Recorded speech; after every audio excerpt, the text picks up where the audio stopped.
Greetings and welcome to Office Hours with Dr. G. I'm your host, Dr. G, and I'm so glad that you could keep our appointment. Tonight's guest has specialized in sidereal astrological readings for the past 25 years. At the age of 10, Greek mythology captured Pamela Jones's imagination. She was then introduced to astrology through books she received from her Aunt Dorothy, which led to her earnest study of all things metaphysical and traveling to the world-famous Tree of Life bookstore in Harlem, New York. Simultaneously, master astrologer Dr. Shin took Pam on as a student. While pursuing a degree in film at New York University, Pam continued her studies in astrology, hanging out at Weisers Metaphysical Bookstore under the guidance of Brother Gene Campbell, who gave her a firm foundation in Hermetic Moorish science. Pam is grateful to Brother Heru, Ankh, Semaj of the Shrine of Ptah for introducing her to Western Sidereal Astrology, whose origins begin in what is now Ancient Egypt and Sudan. A trip to Egypt and the Yucatan has furthered her interest in history and archaeology. Pam taught astrology at the Hermetic Cultural Center in Hollis, Queens, New York. She and the late Dennis Brown co-produced the Chiron System of Rejuvenation radio show for the Mad News Network on Blog Talk Radio, where she hosted the Cosmic Corner segment.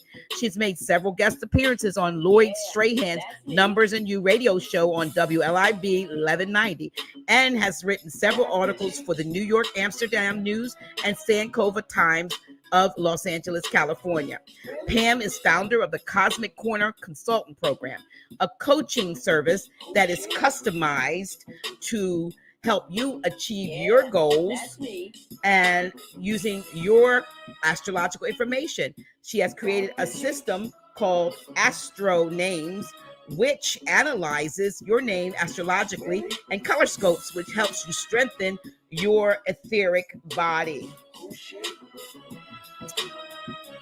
She also works through the use of gemstones, colors, essential oils, etc. And she has also created an app called Scriptural Astrology, which is now in beta testing. I want you to help me welcome to the Office Hours with Dr. G platform, Sister Pamela Jones. Hi there. Hi, how are you? I am great. Welcome y'all to my kitchen. You see a different background. We are in my kitchen, but Sister Pam, you're familiar because we FaceTimed here in this kitchen, and you guys get to see a little bit of Grand Chic's workmanship here. It's beautiful. Yes. Listen, I just want to say I'm excited about you being on this show. I already have a good a great experience with your skills. And so I'm hoping tonight, what you share tonight will help, others expand their knowledge of astrology. And I mean, I'd heard of sidereal and I've heard of tropic. I didn't know what the difference was or I thought it was sort of an either or, and I guess it is, but it gave a whole new different perspective to me for my reading that I had done, because I got a whole new rising and moon in the sidereal realm than I had in the tropical. But enough of me. Let's talk about you and your background in. Let's go back. In astrology, 10 years old, or maybe you were younger. I don't know. Was 10 the age when you? Yes, I would say 10 years old. I was introduced to Greek mythology. I read the Odyssey and really got into the whole storyline of Odysseus and the gods, Athena and Zeus. And it really spoke to me, the stories. And it's good to get into the storyline, not only just Greek mythology, but it Greek mythology is very accessible. Maybe it has to do with my theatrical background, the drama, and knowing about Greek comedy and tragedy. So that might have been a doorway. But the stories were very interesting. And then, of course, at that time, there were movies like Jason and the Argonauts. I remember that. And yes, and all those other kind of mythological stories. So I was really intrigued with that. And my Aunt Dorothy had a number of astrology books, just kind of basic books on the sun sign. Um, and that was very interesting.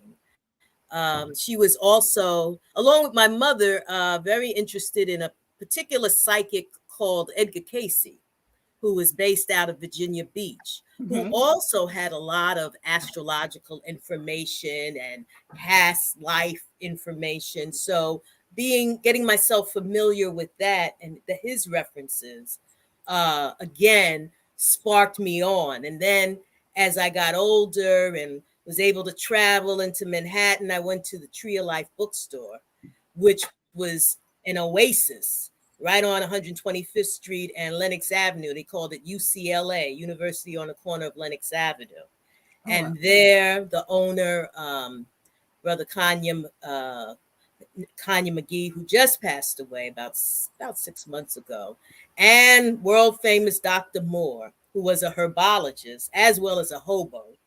And he would take people to the various parks, Central Park, and other parks in the area, and show you the different foods that you can eat, which we would call weeds, but Mhm. they are very nutritional.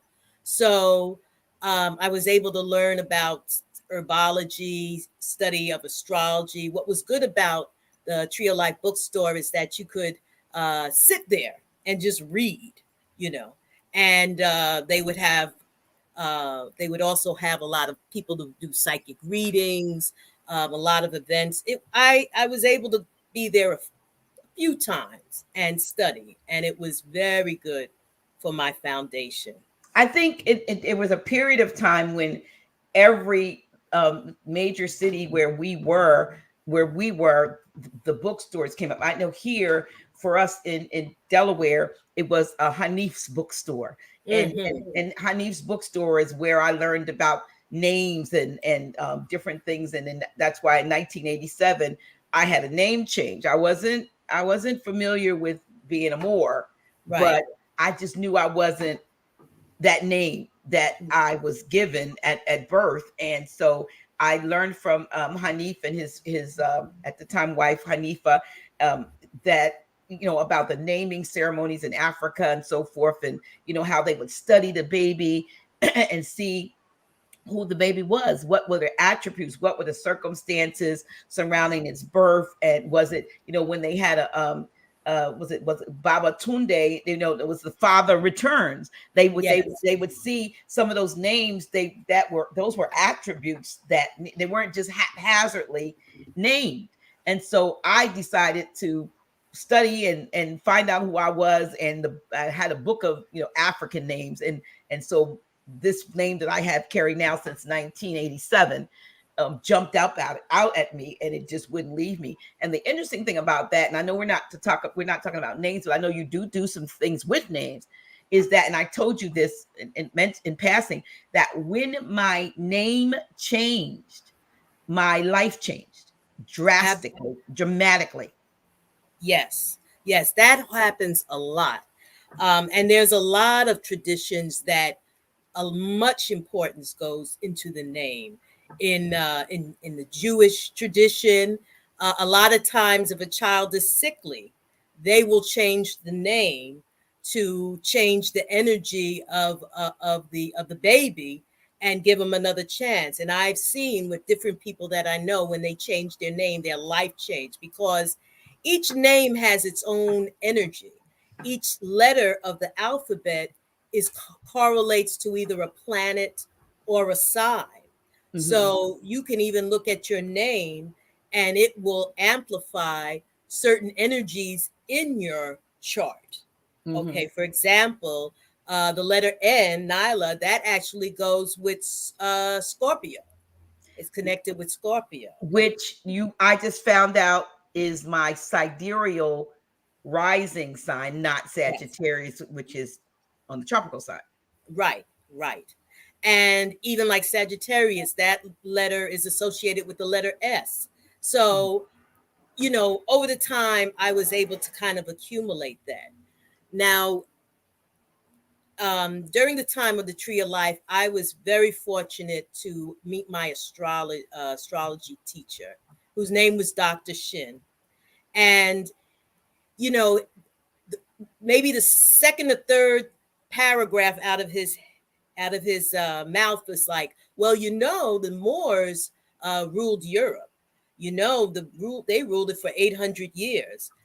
He would always emphasize the Moors, and he would make the connection that part of our karma is what our work was doing in Europe, and that we are kind of experiencing a lot of the karma of our rulership at that time.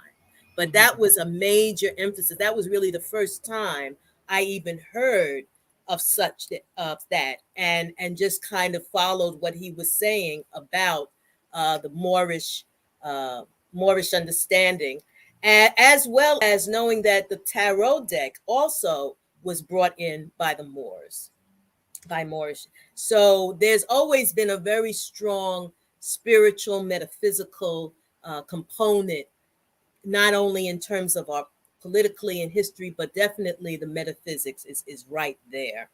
So I was able to study with him. This was the time before, we were able to do charts on a computer. So I had to get an ephemeris and a table of houses and do all the math to figure out how to set up a chart. So instead of, 5 minutes, took about an hour, but it was a very good training for me to see how that was set up. So, and then from there, he also gave me a structure of how to approach astrology in terms of just categories: health, wealth, emotional satisfaction.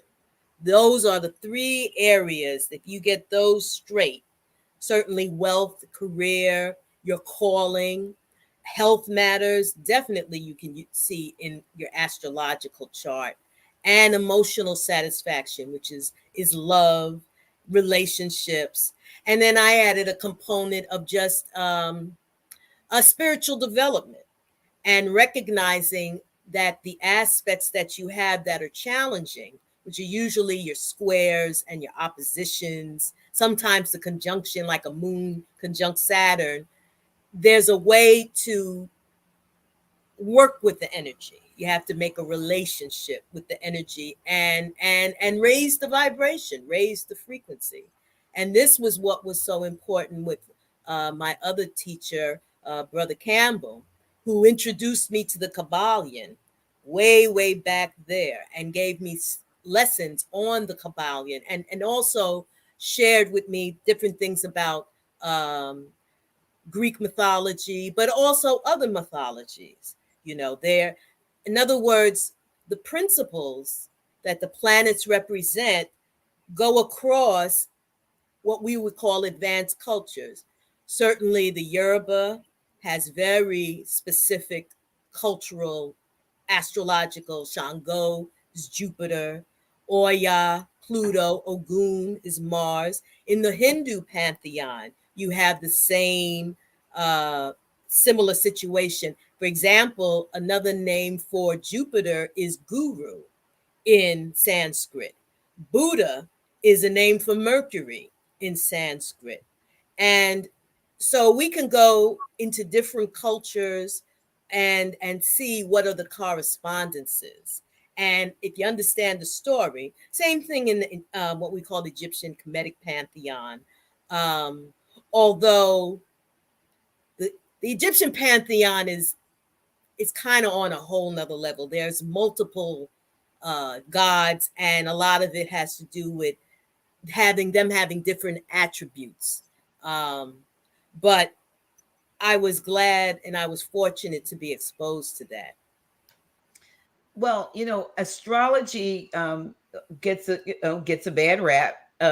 has gotten a bad rap. And I was telling someone how, um, a lot of today, that a lot of the things that we are told to shun or stay away from are the very things that those who tell us to stay away from practice in secret.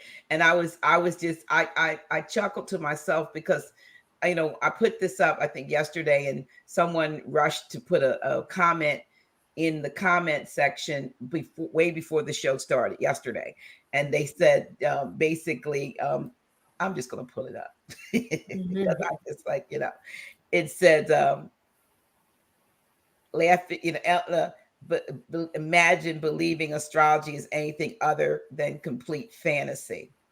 And I thought, we always get those, but then I realized as time goes on that a lot of things that we have considered fantasy are actually reality.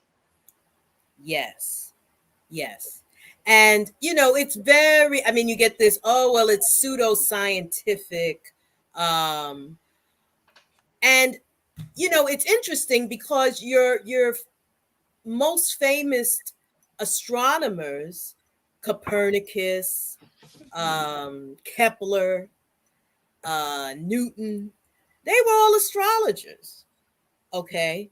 And actually, they were astrologers and astronomers, but they did charts to kind of pay the rent while they pursued their astronomical studies. Mm-hmm. And, the popes, the Vatican has the largest astrological and metaphysical library in the world. They've got all the books. Okay. They also, don't they have the largest observatory also?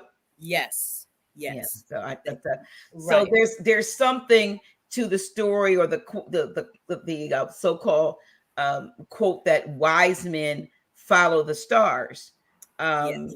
I had Mama Callie Sitchin on a few weeks ago, and she, we talked about, and she talks to me about the fact that the stars are the only real clock. The planets and the stars, that planetary aspect is really truly the real clock, the real timekeeper. And speaking of that, I was surprised when you told me about myself being at the beginning. Can you share just that part about the beginning of Pisces? And I was going, beginning? Aren't we coming out? Why am I at the beginning? Right. You see, this is what they call the cusps of a sign, the transitions, from, let's say, we're going into the Cancer period in tropical astrology, but sidereally, you're still in Gemini, and you'll be, the sun is traveling through the constellation Gemini at this time period on an astronomical level. And it will shift again about July 16th. That'll be that transition into official Cancer. There's about a 25-degree difference between the sidereal sign position and the tropical sign position. So like yourself, I'm born on the cusp. I just had my Juneteenth birthday. So I always felt like a Gemini. But when I started to adjust and shift, I would start to see the planets kind of fall into place. For example, my mother, I thought I was tropical Virgo, but sidereally, my moon is in Leo. And my mother is very Leonian, very, very dramatical, very social, can be the star of the show, the life of the band. So it seemed to make more sense, and because I could recognize, I could observe and see, how these energies was actually working out, what was told and what actually was going on.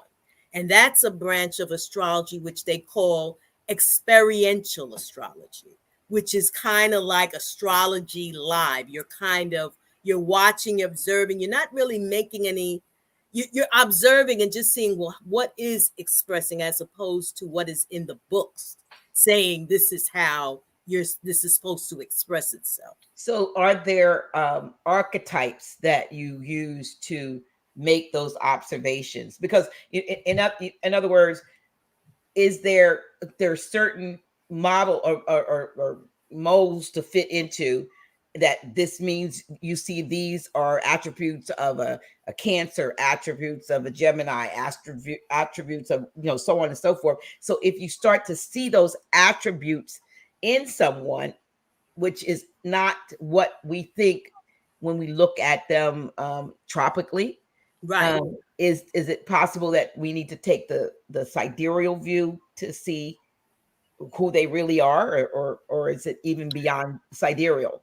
Well, one thing about sidereal astrology now is that, and this is why, for example, in Hindu astrology, they call it Vedic astrology, okay, which is actually very culturally specific to India. India astrology is very conservative. They just deal with the first 7 planets, including the sun, Saturn, and then they don't deal with the asteroids. They don't deal with Pluto, Neptune, but they have what they call the mansions of the moon, or the nakshatras. So the position of the moon is very important in Hindu astrology. It's actually more important than the sun in Hindu astrology. They pay more attention to the moon. But what I have found out, and this comes through Brother Semaj, in terms of Western Sidereal Astrology, is that the rulerships, the planetary rulerships of the houses needs to be flipped. Instead of Aries, in other words, most astrologers are saying, okay, it's like the astrology alphabet. Aries is the first house, Taurus is the second house, etc., all the way around. But in ancient Egypt, it was flipped. And so Libra has more rulership over the first house as opposed to Aries. And it makes sense if you think about one, the appearance, beauty, your face, also your hearing. Your hearing is like a balance. It's based on balance. And if you have anything in your ear, you throw your balance off. So when we flip it and start to see that the other planetary rulerships, it's a whole nother story. For example, the second house is Scorpio. And Scorpio has this connotation of violence and in terms of being careful, protect your neck. So when Mars is ruling the second house, and as we know in past time and even now, in order to kill someone, you hang them, guillotine. This neck area is very prominent, and this was the area that was focused on in those situations. The third house, Sagittarius, because Chiron, or who was associated with Sagittarius, was a boxer as well as a teacher, but he taught boxing. So it was all the upper body. And if you think of the man, half horse, it makes sense that the Sagittarius part is connected to the third house. And you can go all the way around, even to the 12th house, which is normally associated to Pisces, but it's really Virgo. Okay. Which is like the opposite of Pisces, right? Right. So even for yourself, in terms of having issues with your feet, that can be like a physical manifestation of issues that you're having, being that, which I'll get into, spoke to you about your earth sign. Mm-hmm. So that was a major shift, that the planetary rulerships of these houses have to be adjusted. Now, this is the astrology of humanity, but you also have judicial astrology. Okay. Now, judicial astrology is the astrology of nations, the astrology of countries, of peoples, of groups. So even nations have a sign, cities have a sign. And a lot of times cities were charted. You had a birth, you had a chart based on the sign. So even in terms of, for example, the Twin Towers, when 9/11 happened, the moon was in Gemini, and there Twins. was The twin. Okay. right, the twins. There was a lot of Gemini energy as well as some other things, but that was very significant. And even the New York is considered a Gemini city, okay, and the whole thing of commerce. So we can look at events and put a chart on it, and that can give us a lot of information in terms of the beginning, middle, and end of a particular um, situation. And the other thing too, Taurus was considered the first sign of judicial astrology because it was connected to the royal stars. Okay, you had the four fixed stars, which were associated with the, you could say, the archangels, or like, for example, Taurus, Leo, Scorpio, and Aquarius. There's very major stars. Um, Orion for Taurus. For Leo, it's Regulus. For Scorpio, Aldebaran. And for Aquarius, Fomalhaut. And these were the fixed stars that ruled those, I guess, changes in terms of equinox, and had a big significance, in particularly for people who were royalty or were in positions of power. They were looking at these stars. Trump is a example of that, because everybody was betting on Trump because he had an alignment with Regulus, and that was very prominent in his chart. So, those are something else, particularly when you're moving on the world platform. That's when these fixed stars come into play. It seems to me that when you talk about in terms of, like you talked about 9/11 and so forth, those are pretty, like, being able to look back and say in hindsight, is there any it's probably the trends as I think about predictive astrology that would foretell what might be coming, and give one or a group or the nation or the world an opportunity to make any changes or to prepare oneself for what's coming based on a predictive rather than a looking a reflective, like, hey, by the way, yeah, it was in Gemini when that happened, but knowing that something may have happened, would there have been some predictive way of knowing, say 9/11 was going to occur? I think for those that can do that, you have another kind of psychic potential that goes on. And I think the now of time is very fluid. Okay. Although things are scripted and things are designed, but our relationship reaction to it, the masses, the moon moves so fast, that's very specialized. But for example, 2020, okay, there was a guy, Jordan Maxwell, was saying that he had his main astrologer, and he was like, 2020 is going to be a disaster. It's going to be problems. Now, some people specialize in that predictive thing, but he got the heads up on that maybe 3 months before January 2020 happened. Now, I knew on a certain level, but I made it personal, that Saturn and Pluto were going to make a major aspect. They were going to conjunct. Okay. Now, at the time, I was going through my Saturn return. So I'm working with Saturn anyway. And I was, for the last 4 or 5 years, kind of dealing with my Saturn issues and working on them. And so I was kind of prepared to get my Saturn act together. And I was working with a lot of elderly people. And that was even a wake up call, just in terms of the whole issue of mortality and health. That was brought to me front and center.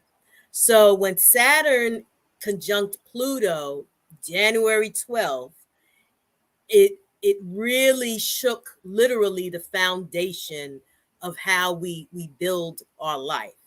Um, it actually happened sidereally in the last degrees of Sagittarius, and I think that was to tell you to you have to be careful of your belief system. If you have very rigid beliefs and dogmas, Saturn being in Sagittarius, and Pluto, you're going to have a hard time. That was a major transformation in belief systems. And that happened because when we think in terms of, since the 2020 and even up to now, churches in mass have, the congregations, people were leaving churches, but now it's like I showed one day, I believe Grand Chic showed, I have a post, a brochure that was sent to me, because I used to have a church, so they still send stuff to the building, and it's a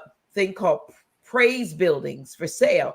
And in Right. the front of the brochure, I still have it. It says, "Here's the church, here's the steeple, open the door, where are people?" And it basically was an ad that if your church is no longer functioning and so forth, we can sell your church for you.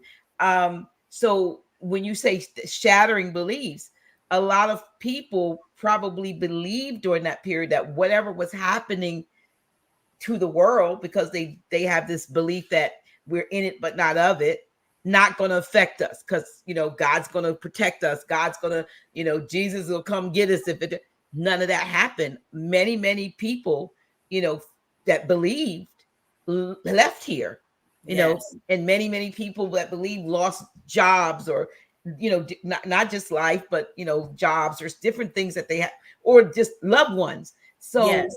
that would say, you would say that it was being, you saw it coming, something that would shake the faith of in mass, so to speak. Yes. It really, I recall looking, they were I think around the time when they were doing the Muslim return, the Hajj, and the place was empty. And the man that made the call for Hajj started crying because it was like, he just couldn't believe that this place, nobody was there, nobody could come, it was empty, and it really was devastating, you know. And Mhm. just multiply that across. Now, the way I express this Saturn Pluto as an analogy is like, you find out that your house has a crack in your foundation, you know, and you got to figure out, can I fix it? Is it fixable? And that's a major substantial thing. Well, how did it happen? Was I on an earthquake? Did an earthquake come and crack it, or just the rumblings of traffic? And this was a long time coming, because Pluto is the long time energy, and it comes with a bang. Saturn had to submit to Pluto's energy, okay, because Pluto is a uh was was a newer energy, a more generational energy. So Pluto had to tune up Saturn, so to speak.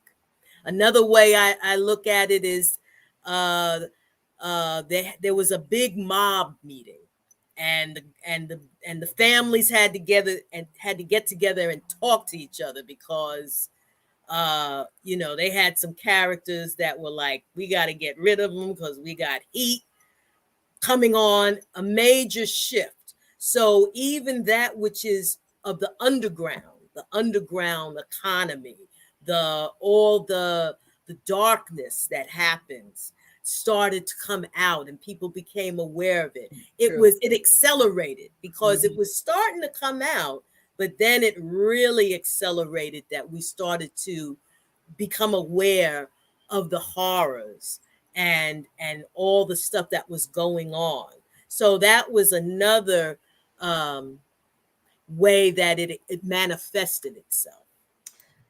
With what's going on right now with the stock market, the cryptocurrencies in particular, Bitcoin, those things. I'm thinking, going back to 2008, when that thing happened, the housing market, the bubble, the bubble burst, and it was a crash. That point, I remember a lot of coworkers who had a lot of their 401ks tied up, in the stock market, and people were, almost in tears around the office because overnight what they thought they had, they didn't have. And they were looking at me like, why aren't you upset? And I said, because I didn't have a 401k.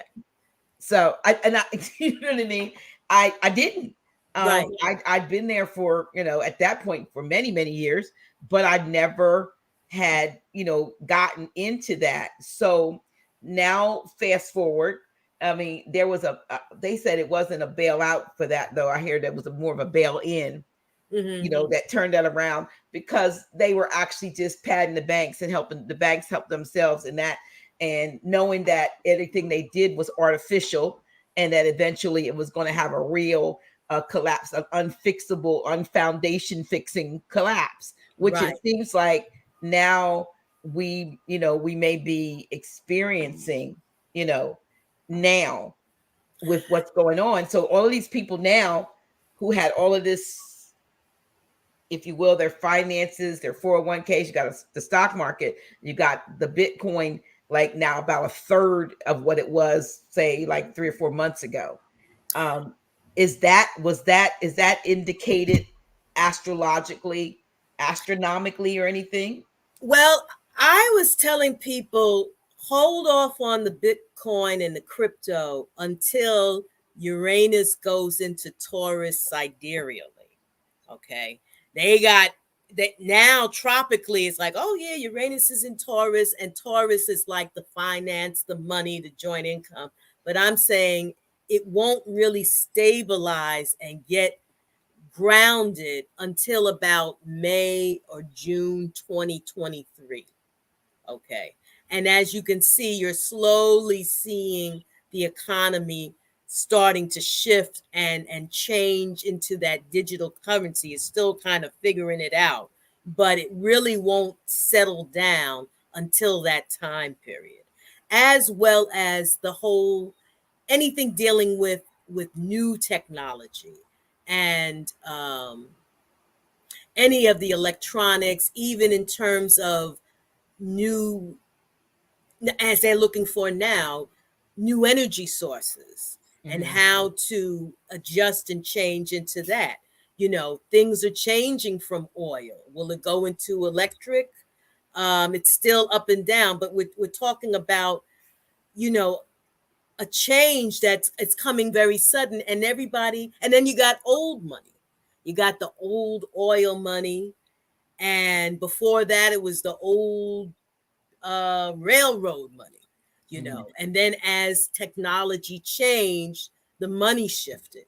So now this digital Uranus and Taurus is gonna go in, and actually astrology and the stock market go hand in hand. There are people that specialize in astrology for the stock market because the Mars cycle is very much connected with the highs and lows. It's a 22-month cycle. So when these people in the know, they're watching Mars and making decisions based on how it's moving and figuring out where to put their investments. But it's a very specialized study.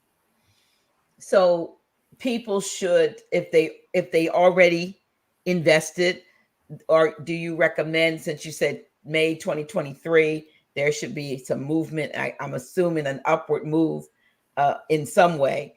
Or should they try to take out what they can that they have remaining, or should they let it ride and just because a lot of folks, some are get in, get out quick, and then some are folks that for the long haul. Right. In terms of somebody who might say, "Oh my goodness, I was looking to retire in 5 years, and thought I was going to have this. Now I've got this." Just do they leave it and there will be some level of that rebound?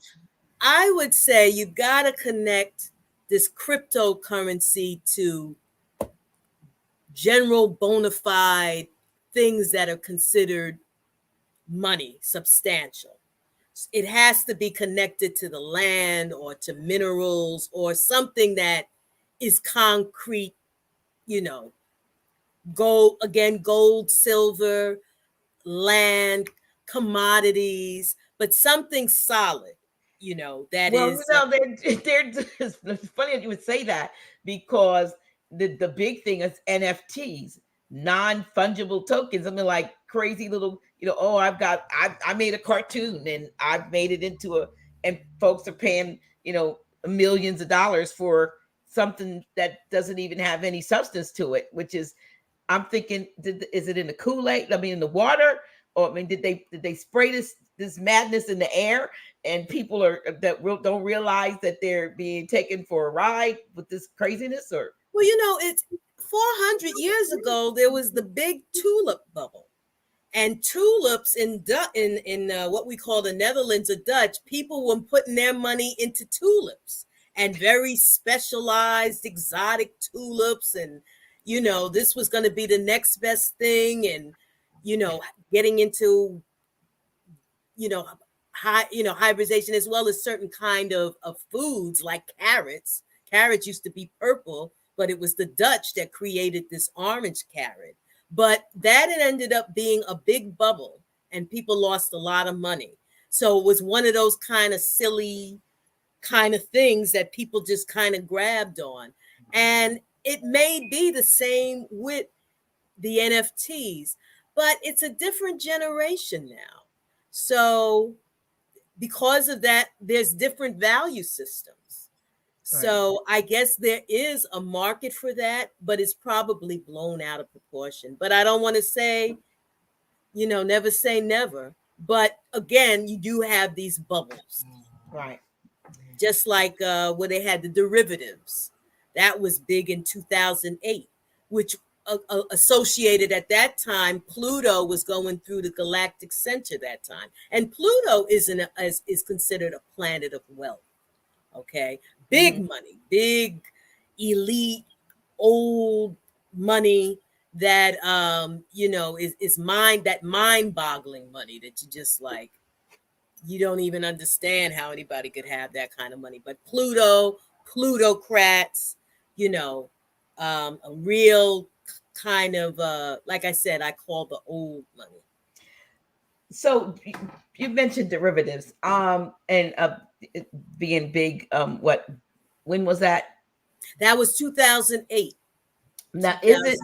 I've heard Grand Sheik say on numerous occasions about like your birth certificate, the birth certificate, the mortgage, and all of that derivatives they're always, for instance, they're selling the same thing over and over and over and again. And if everybody wanted to go and get the payout for their thing that they think they own, they'd have to get there first, because there might be 1,000 other people who own a piece of that same thing that you think you own exclusively. Right. Yes. And that got so, I mean, there's so much money sloshing through what they call finance, real estate, insurance, and people are trying to double up on it or make more money.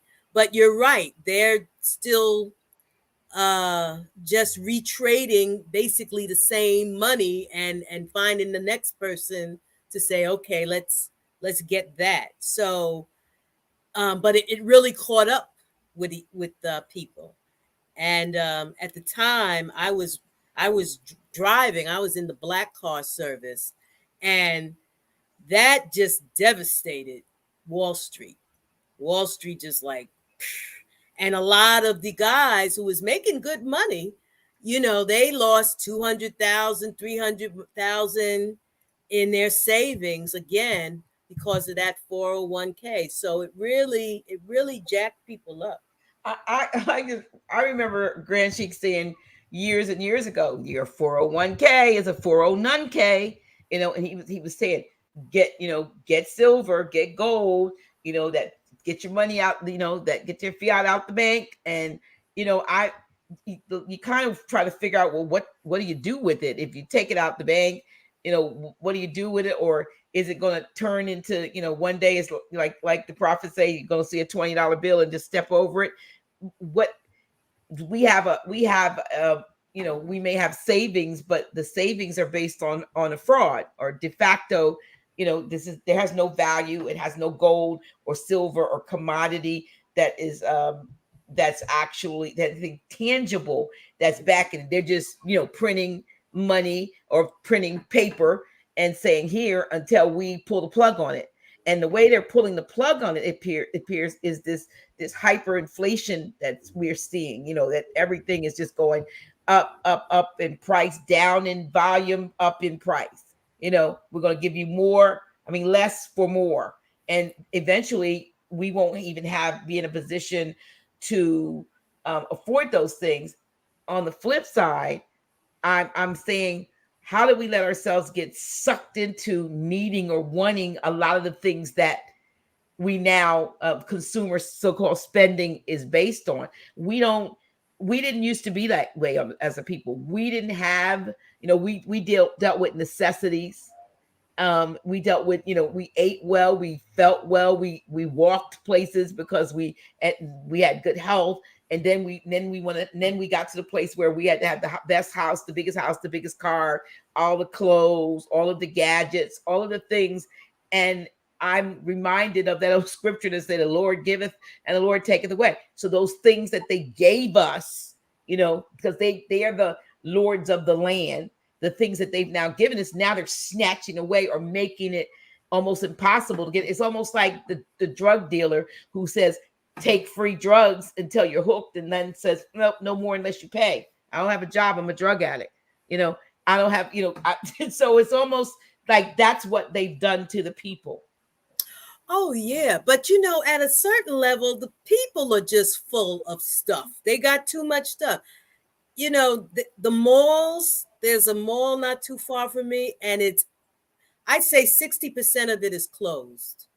There's just no stores that are open. You got a couple of anchor stores that are holding on, for dear life. Mm-hmm. And even people's print, they've changed even in terms of their styles. Again, online made a big difference. So, and the mall used to be the place to hang out, but now that's not happening anymore. So is it a question of demographics? People like, again, the nature of what we need, now it used to be, we'll go to the movies. Now everything is streamlined, Yeah. So again, this technology has really shifted people's spending habits and what's really important for them, but this is a long time coming. But like you said, which planet did you say was the one that was sort of like a long time in the making, but it's Pluto or what? Pluto has got a long-term energy with it. Neptune too. What we call the outer planets. Okay. For example, Uranus takes about 84 years to go around the sun. It's like a 7-year cycle. It stays in a sign for 7 years. Neptune, double that, 14 years. But Pluto, or what we call Pluto, because Pluto, what happened was at the time of why it got demoted is because they made this big discovery, what they call the Kuiper Belt, which is past Neptune. And it's an area, it's almost like the asteroid belt, but it's the Kuiper Belt. So you got hundreds of thousands of rocks rolling around. Some of them are much bigger than others. And so now you have a whole nother pantheon of energies. And these particular asteroid planetoids have different names. There's an Indian one called Varuna. There's another one that's called Pele. Um, Obama was associated. Oh, darn it! What's the name of this? There was a particular asteroid that came up that was actually a Hawaiian goddess. Okay, and this was tracked with Obama. Okay, so a lot other kind of archetypal energies are coming into the mix. Trump was associated with this particular planetoid, Eris, which was the goddess of discord. She came into the party and turned it out. In fact, she was pretty much the reason there was the Trojan War, because she wasn't invited to this party, and so she just bursted in and caused a whole lot of drama. So we have other kind of archetypes, energies that are starting to be introduced. Sedna is actually a god of the Eskimos. He's there. So there's other kind of pantheons and other kind of energies that are introduced that are going beyond the traditional Greco-Roman sun, Mercury, Venus, Mars, Jupiter, etc., etc. What about our the Dogon and their knowledge? That all of the knowledge that the Dogon people displayed, and they talk about those that came and taught them this knowledge. I mean, that do they have particular names, or like you said, in different cultures you have different names for the same archetypes, so to speak, or the same planetary archetypes, but it depends on what group of people have given it a name. That the planetary aspect doesn't change, just the names, just to Right. But the Dogon, see, they were really plugged into the star system Sirius. Okay. And was able to say, no, this is a 3-star system. And the astronomers are like, what? What are you talking about? Because they couldn't see, but they just knew, you know. Then they said this star, you had a bright star, and then you had a small star, but it's like the heaviest thing possible. It's the earth and then some. And then this is this Sirius B, which is like a star that had fell on itself, but it's so compact that its weight is like the size of, I don't know, 100 suns, 200 suns, but it's so compact. So they had a whole story, and in terms of how they was their understanding of the universe. They had this fox, and they had the Nomo, and basically their story was you had 8 pairs of the Nomo, and they all got along, but one was very kind of impatient and wanted to have sex with the partner, but she wasn't comfortable, and so that became a problem and threw the whole order off, because this person was just so aggressive, assertive, and it was an ego issue. I've heard of Nomo, but can you tell us what the Nomo is? The Nomo are like watery beings. They're like helpful energies. They're almost kind of sacrificial. It has kind of a solar savior kind of energy, where they come and try to balance out whatever was going on, this what we'll call the original sin. The Nomo come to help to reestablish order.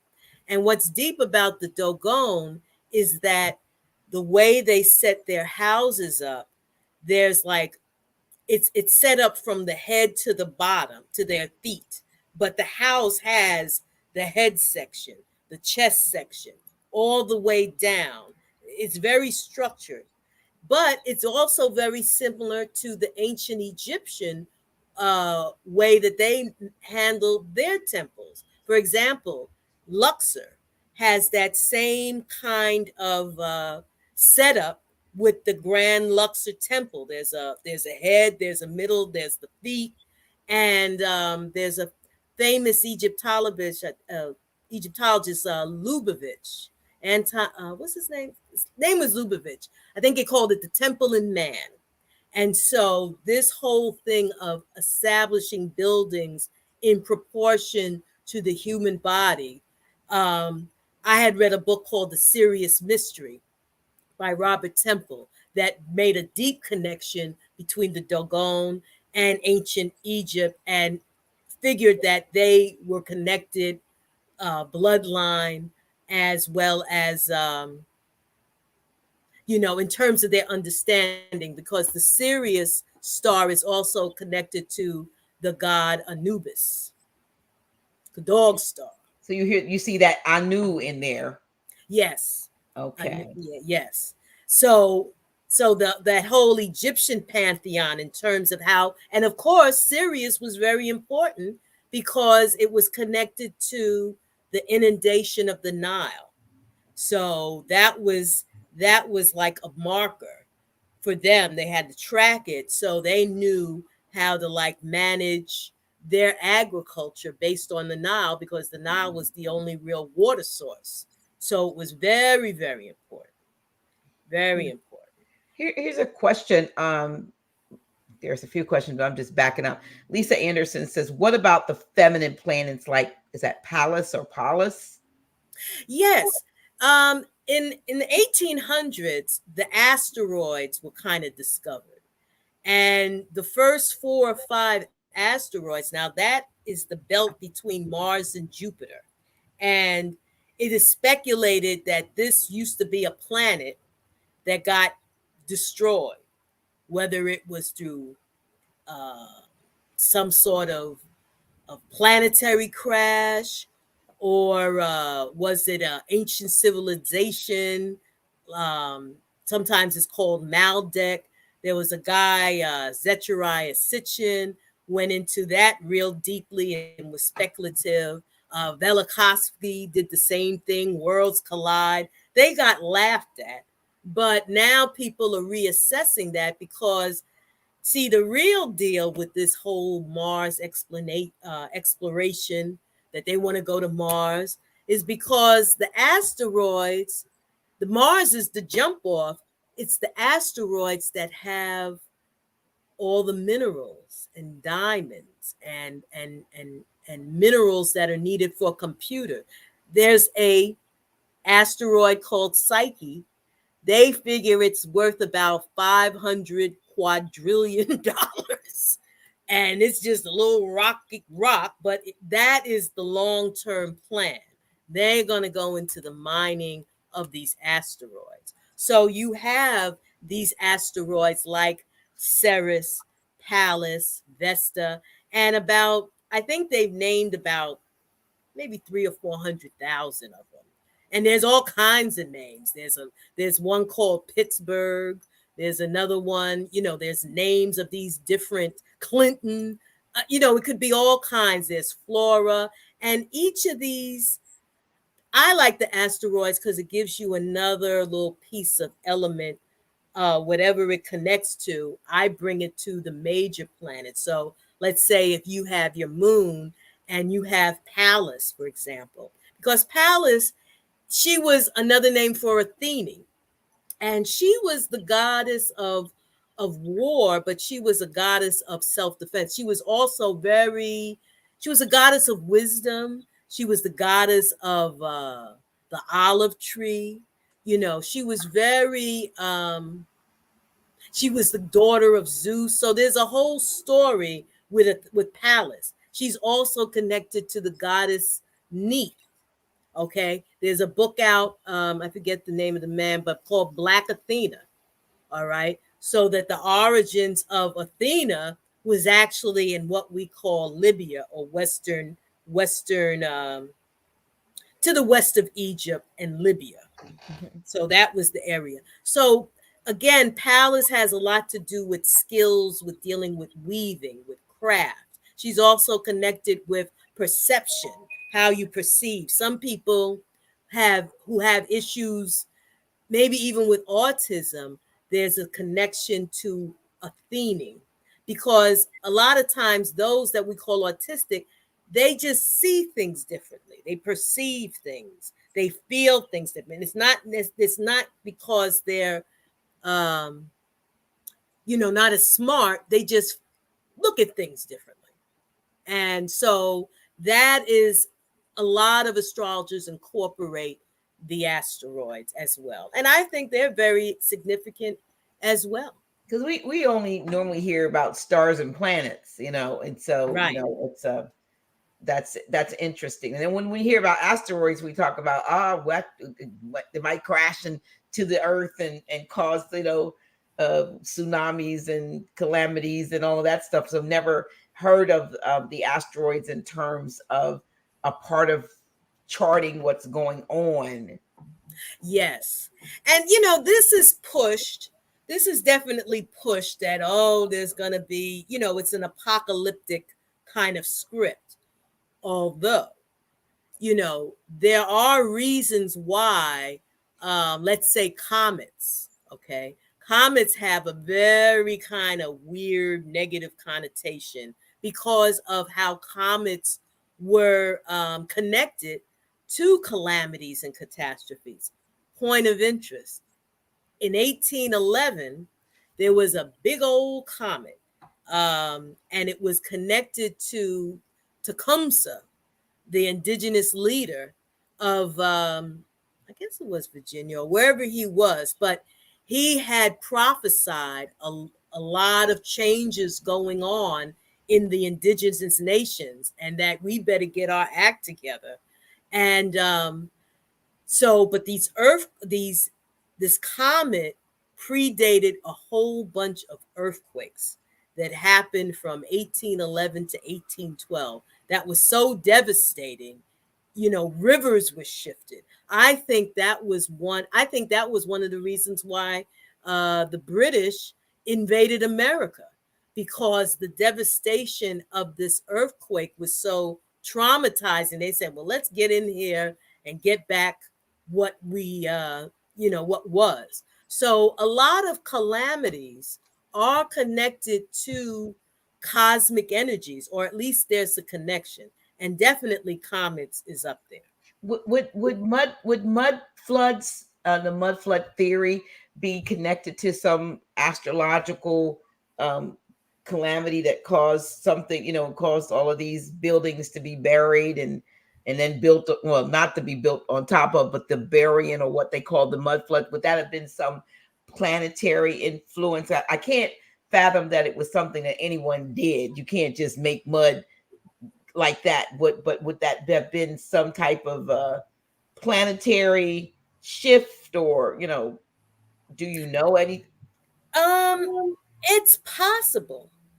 Like I said, there were a lot of calamities, or even certain earthquakes, that we forgot about. But like, let's say in Portugal, I think there was one in 1754, devastating. Just, a lot of, I guess, the Netherlands and other things just kind of fell into the sea.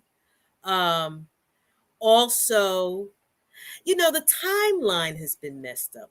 They really jacked it up. It could be off as much as 1,000 years. Certainly 300 to 400, 500 even. And there's a Russian guy. His name is Fomenko. He's really re-examining the timelines. And you know what he's using? He's using the moon and the eclipses. So he's going back and checking the eclipses and that whole pattern, and going back and connecting that with different events. And it's like, that couldn't have happened this time. The timing was off.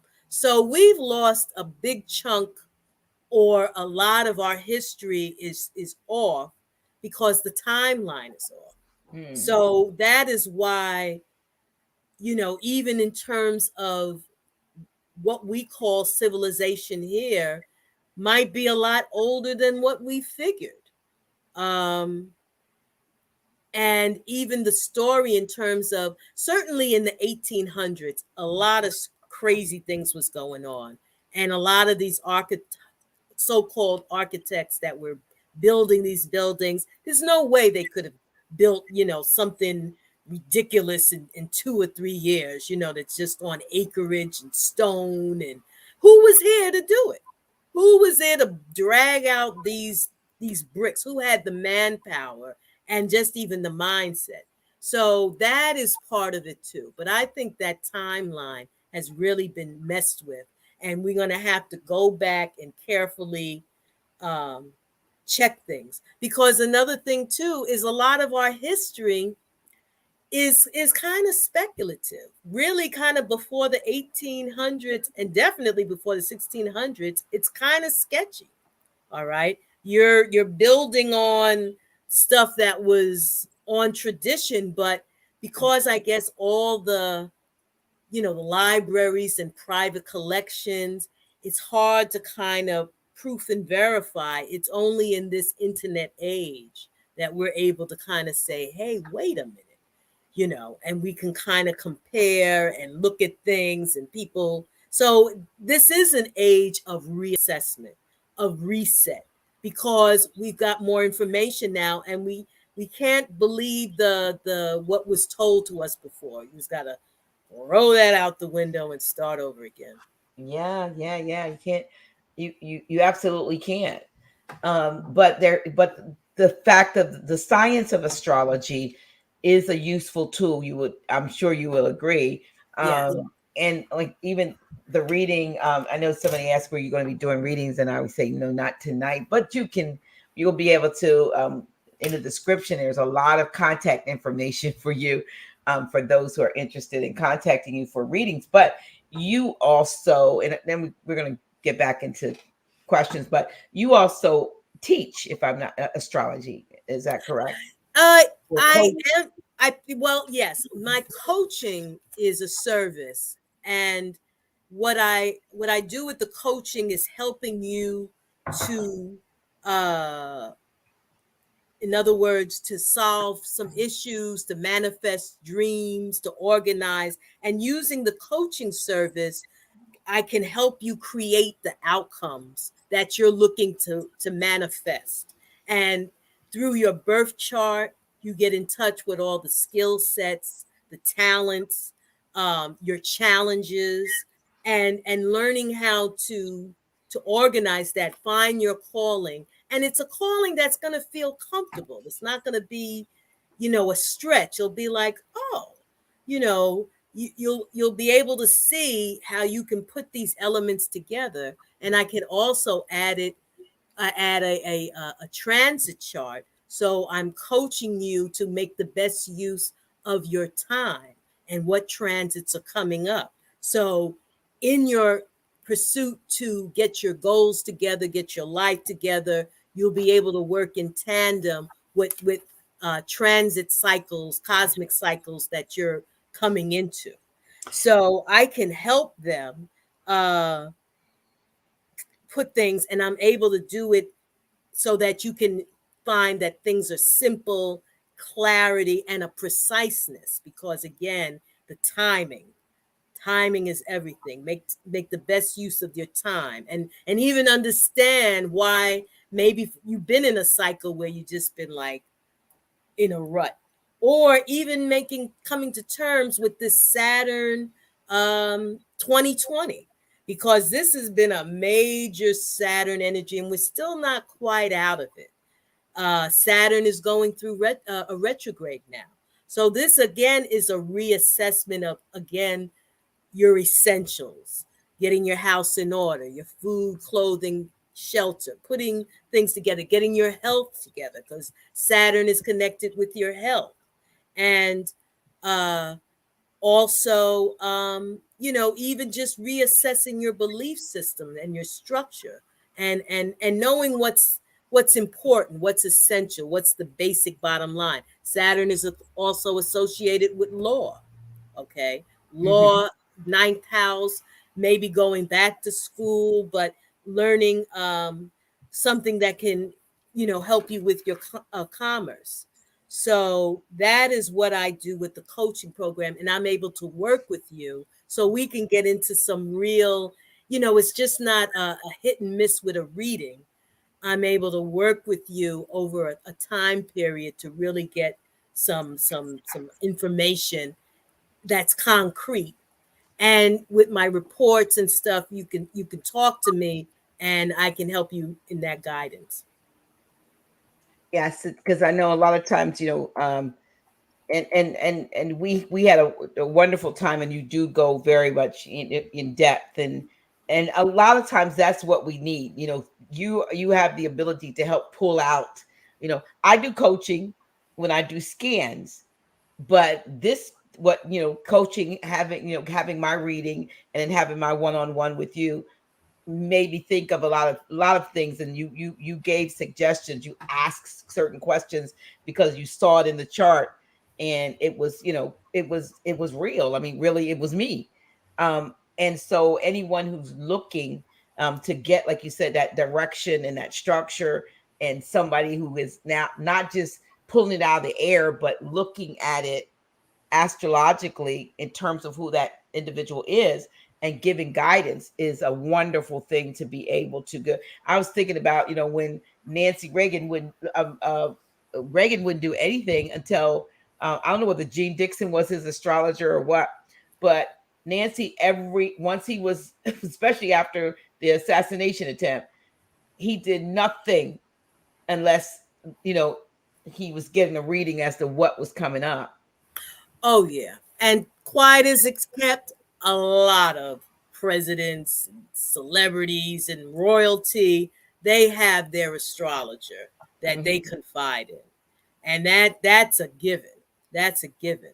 And also, I'm offering my coaching service for those who may want to be a coach themselves, whether it's in astrology or other metaphysical attributes, to show how to package themselves and organize themselves so that they can kind of replicate what I'm doing. Um, Certainly, it's wide open for astrologers. We need more astrologers. Mhm. Um, and but astrologers that can go with the times. And I think that this area of sidereal astrology definitely needs to be uh, pursued. On Facebook, you do have sidereal groups now. Mhm. And so it's starting to be a conversation starter. But again, it's of course, astrology is a lifetime study, and there's so many elements. I like my asteroids. Some people like midpoints. There's people that specialize in medieval astrology. There's Mayan astrology. I have a very good friend associate. That's her thing, Mayan, Aztec, which is a whole nother astrology system, but it's based on different principles, but very cyclical, 20-day, 13-day cycles, and they integrate and circulate and mean something. So that is like a day to day. So that's a whole system in and of itself. So there's a lot of ways that you could go. Some people like Tibetan astrology, which is a combination of Hindu or Vedic astrology and Chinese astrology. So There's a lot that this there's a possible. lot.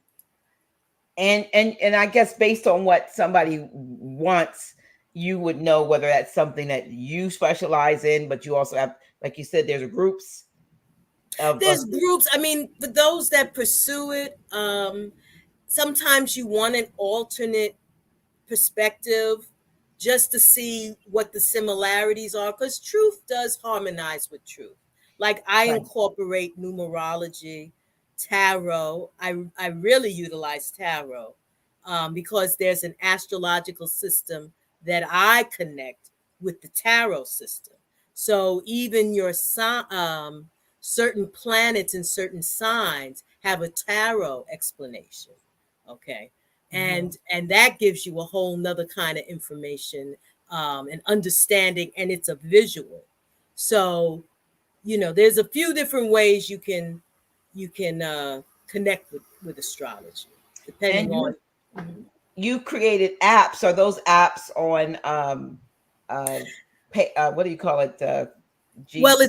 it's getting ready to be on Google Apps. It's Okay. called Scriptural Astrology. And basically, this is an app that goes through the Bible, and there's at least 100 references to astrology that I was able to come across. And I literally went through it and just itemized these references in the Bible.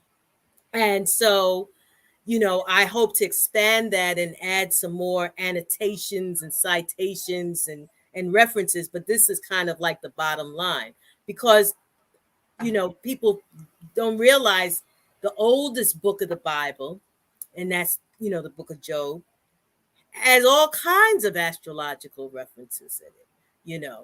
The whole connection to Orion can now bind the of Orion and Mazzaroth. That's another name for the zodiac. And the Pleiades and Arcturus.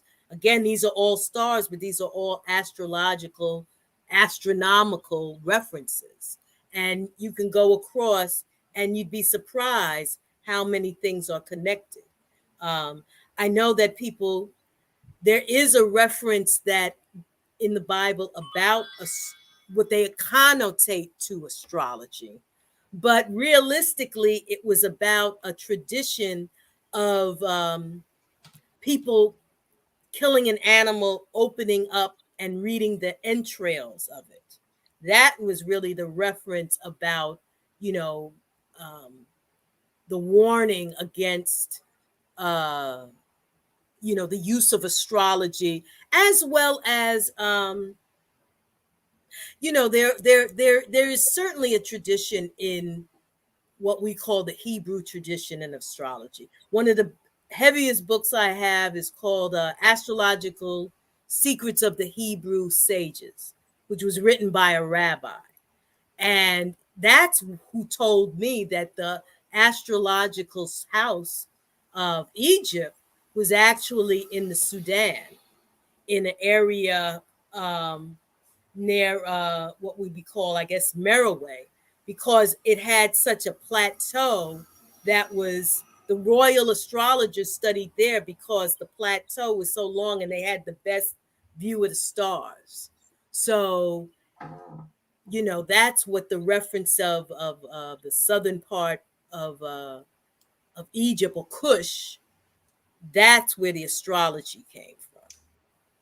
Yeah, you know what? It's interesting how some places you absolutely see nothing in the sky, and then, for instance, I have family that live in a place called Cecilton, uh, Maryland, and it's not far from Delaware. And so Right. you go there, and the night sky, it just looks like like a canvas of stars, and then you come a little bit, you start coming, I guess, north to come back this way, and there might every now and then something might pop up, but you see nothing, like that.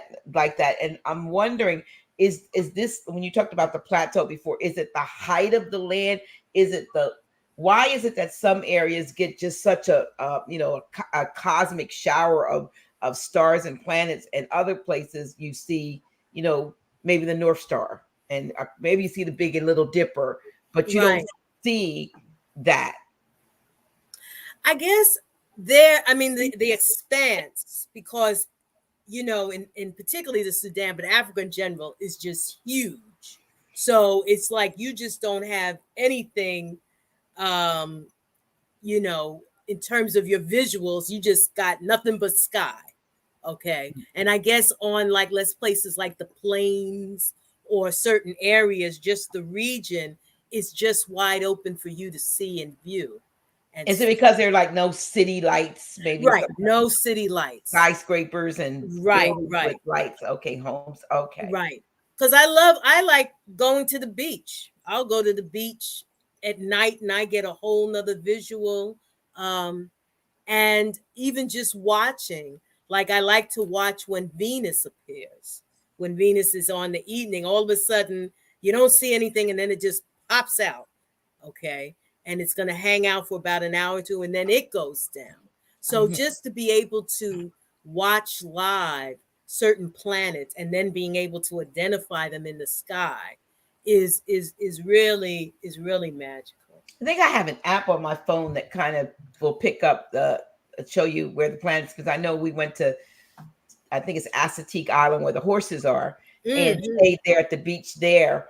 And some of what we saw in the sky was amazing. But the most beautiful thing that happened was the morning, the next morning, sitting on the at the I don't know what it's a beach for that, Right. and watching the sunrise. I have a picture of this that was taken over my shoulder, so you can see the back of me looking forward.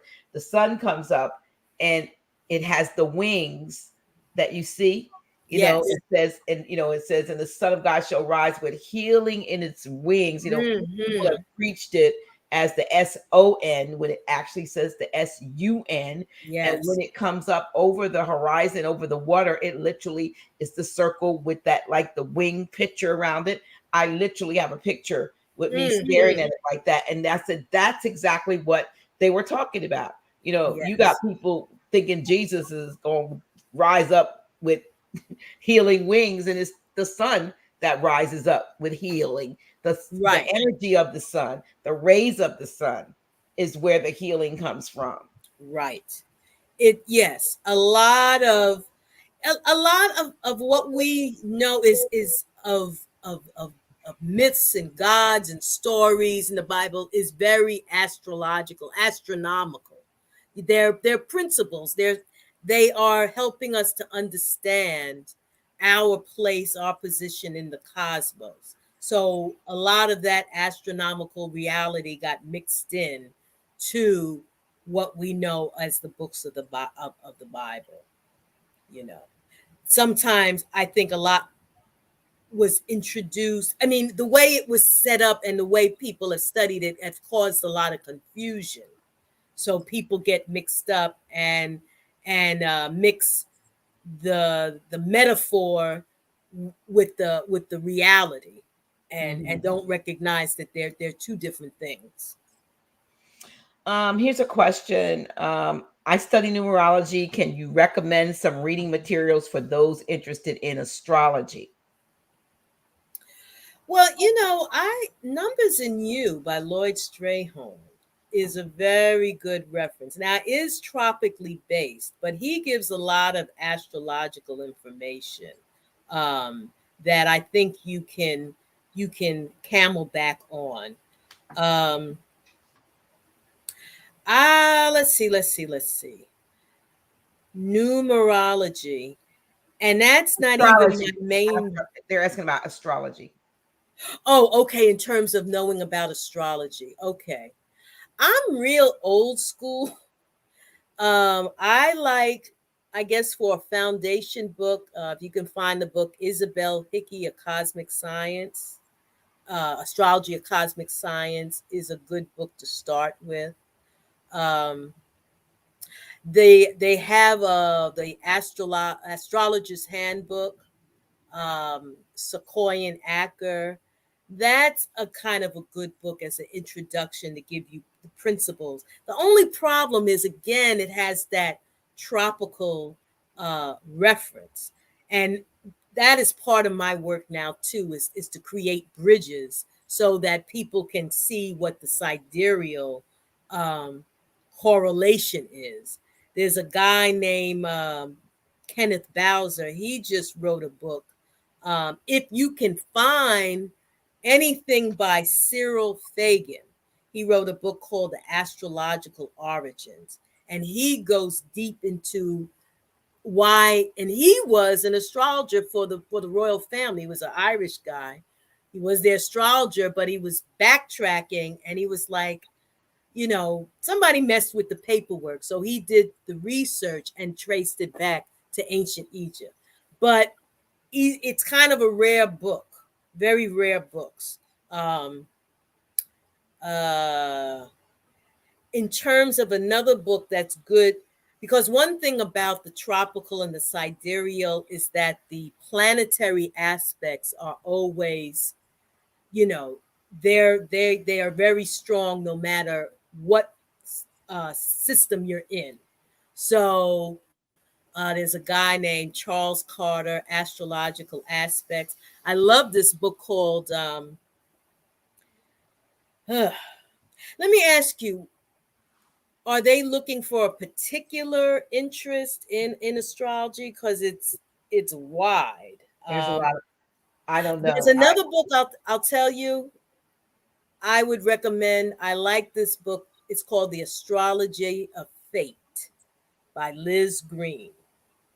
And what's good about this book is that, sometimes a lot of astrology books are all kind of flowery and high minded.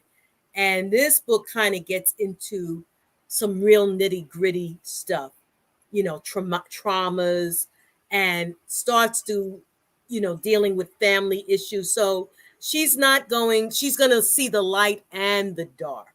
And of course, a lot of the traumas that people have gone through is usually associated with Pluto. Pluto is very significant in situations where people have experienced traumatic situations. But I would suggest that book, The Astrology of Fate. Astrology, Of Fate, Fate, oh, by FA. Liz Green. Okay. Yeah, Yeah. that's probably a really, especially anyone who's gone through anything, they would want to say, They would probably, right. Yes. Like I said, sometimes, unfortunately, I mean, I guess unless you go to a Barnes and Noble and you can kind of look around in the astrology section, your local library, those that are still around, sometimes their astrology section, you can come across some pretty good books, some good, interesting books. And that's a good place to kind of start and get an idea. And another place I recommend, and only until you can get a hard, a physical book, is Scribd. Scribd, you can find a lot of rare books on so many different subjects, including astrology and numerology and all those things that, and then maybe you can then try to find the physical book. It's always better to have the physical. But when you can't get the physical, use, if it's especially if it's been scanned in, then they didn't alter it or anything. Right. That's a scanned copy of that original old book, and Right. seeing it as it was written. Yes. Can't find my, Scribd is, Scribd.com. To me, I go there for first. When somebody tells me about something, I normally go right to Scribd first, and then I can, once I think I pay $9.99 a month, and I get all the books I want. Right. And some things you can even download. So right. And a lot of books that are out of print. Yeah.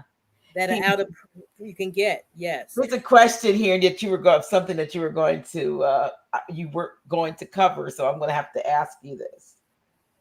I don't know if this is one of your students or not.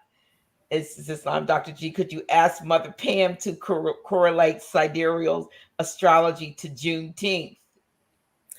Well, that time period of Juneteenth is connected to the galactic center. Okay.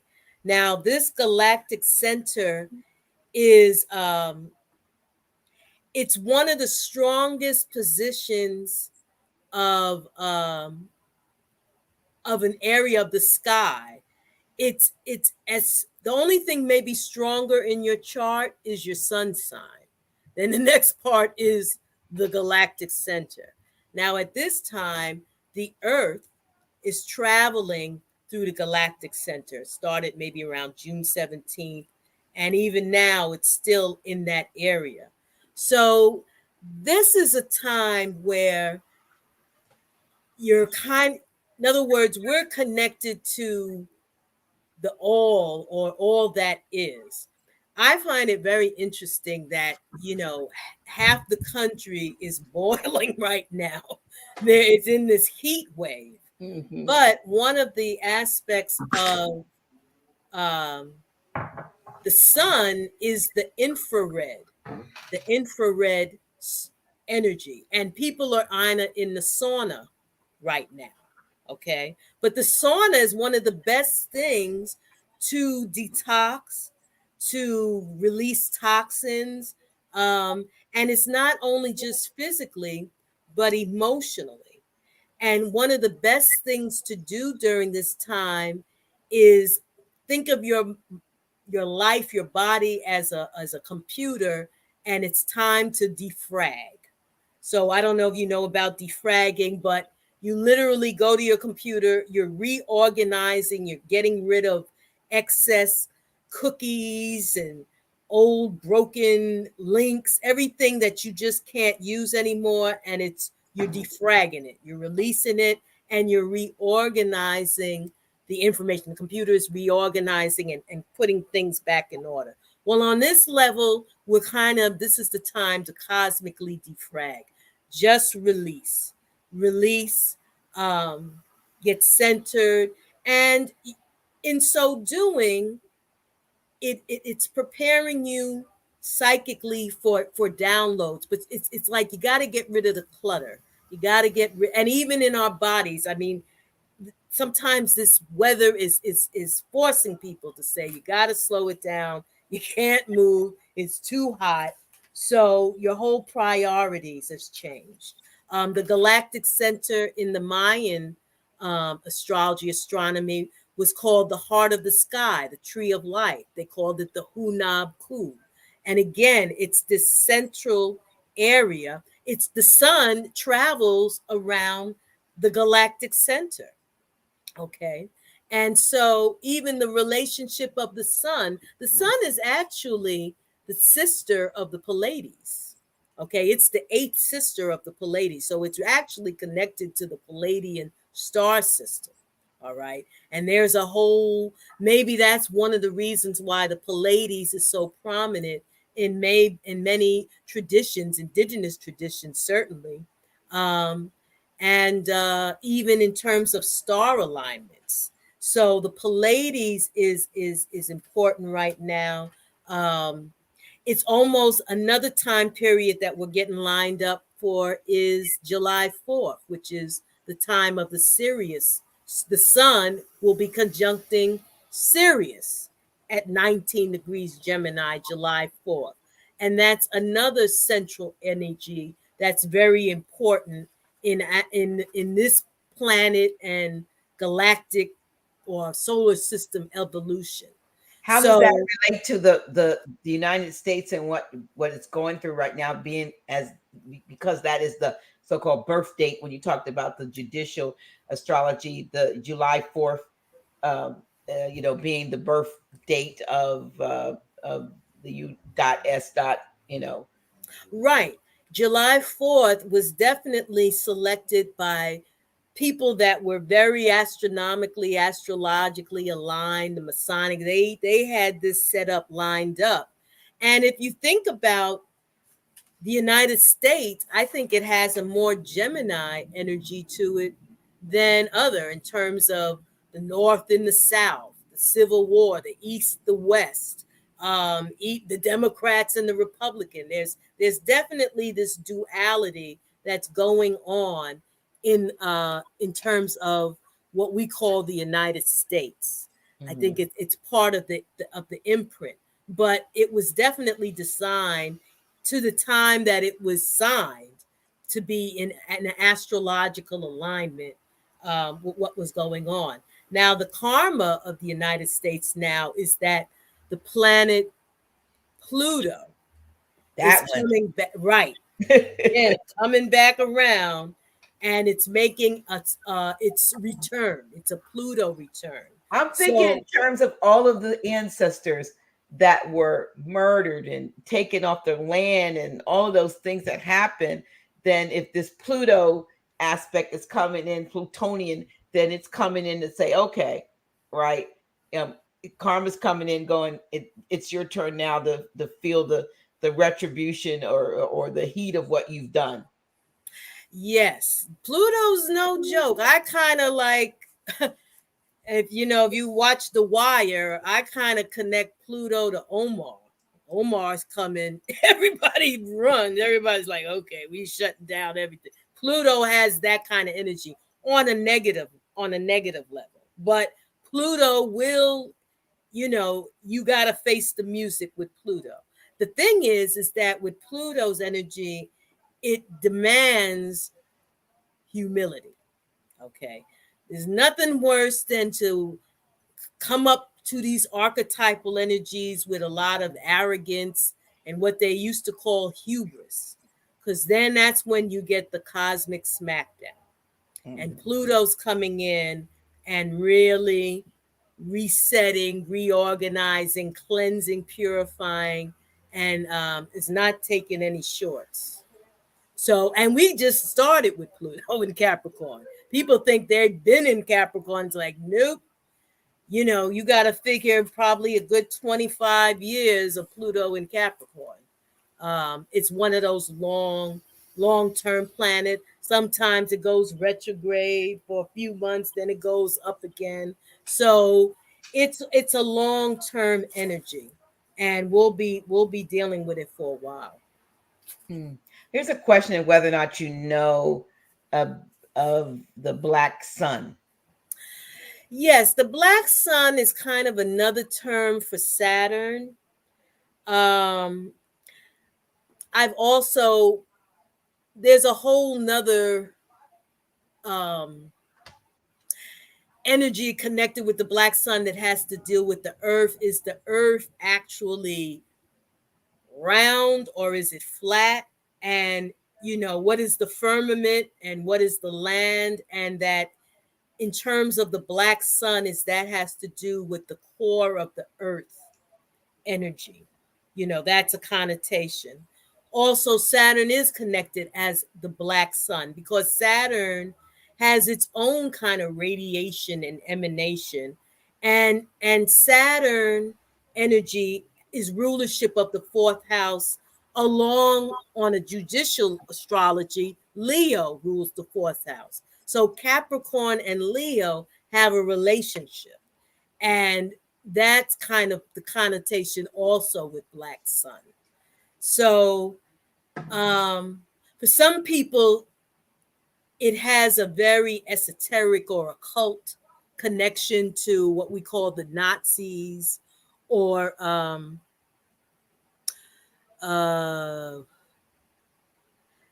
we'll say the dark occultists. They will evoke the sun, the Saturn, dark black sun kind of energy. It's kind of has to do with power and control. I think that's the best way to do it. But it has a lot of connotations to the occult, particularly the dark, what we'll call the dark side. I'm just trying to see if there's any more questions. Someone wanted to know whether or not when you speak of July 4th, is that on the Gregorian calendar? I don't know what they. I know what you're saying. Well, the Gregorian calendar, because even when what we know is the United States, that was founded past the Gregorian calendar. There was a shift even around the time of George Washington when they lost 2 weeks, and that was around 1732. So I would say the Gregorian calendar wouldn't be affected by the July 4th because it was kind of, that shift had already occurred, and it was like 200 years in the making.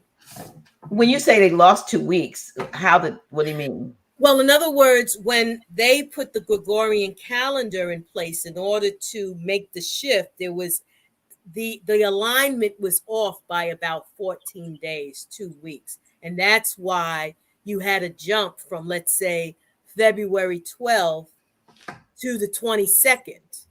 And that happened in 1732 because the calendars were off. They weren't in alignment with what was going on astronomically. There was some errors that accumulated and just added until they realized it's like, we're 2 weeks off. We got to do something to put everything back in alignment. And that's part of what the Gregorian calendar was about, to change to Well, shift did it. they add 5 days to it? Because wouldn't it have been, someone asked whether or not there were supposed to be 13, I saw this, 13 months. But I was thinking in terms Well, to that's ask you whether or not really uh-huh. supposed to be Well, like, yeah, like a different, go ahead. yes. There is, you have the 13-month year. 1328 equals 364 days. The Mm-hmm. solar year is about 365 and a quarter days. So, when you ever heard the term the year and a day, Mm-hmm. there was a change, or there was an orientation where those that were maybe more lunar orientated or tuned into the moon will read the 13 months, and just you had that like day out of time. You had the same thing that happens in the Mayan, that day out of time, which is that 365th day. But in the shifting to a more solar orientated um calendar, they broke up the 13th um, moon and added it to the other 12 months. But it was kind of a political move. It was a religious move because of those, in particular Christianity, which is very solar dominated. So they were making an alignment to represent the solar energy, and probably to diffuse the feminine or lunar energy, or those cultures that supported that. So in order to do that, they had to break up their time, or sense of time. Okay. But like I said, the 13-month and the 28 days add up to 364. So But it's very close. they are the day that the Bible talks about, and they will seek to change times and laws and all that, and that's exactly what Right. has occurred. Yes. And it's thrown everybody off. It's thrown your biorhythms off. It's thrown your cycles off. So just to get back in alignment with nature, and changing, but also recognizing that even the changing of the equinox, the energies, there's a shift even in what we consider the climates. The climate has shifted because you know, what might have been in the Aries time 2,000 years ago, now in Pisces time, you have a whole nother energy shift. And so maybe places that were lush and tropical turned into deserts now, just because of the shifting that's going on astronomically, among other things. Wow, that's yeah, that's really that's important, to just realize that somehow we got to find our place back in, how do we get back into the groove, so to speak, because like you said, it's thrown us off, our rhythm, our whatever, wherever we used to put our cycles and so forth. How do you can you use the knowledge of astrology to kind of regulate yourself, reset yourself to get back on course? Do you start ignoring their calendars and make your own? What do you do? Well, I would say, nature is the balance, nature is the key. And just grounding yourself in nature, you know, no matter how small time, even just putting some time in to just get some sun in your system, get Mhm. exposed to the sun for 20 minutes, 20, 30 minutes. Um, Relating with nature, observing the sky, watching sunrise. It's really all about nature, and nature is the key to getting your relationship with the cosmos. Okay.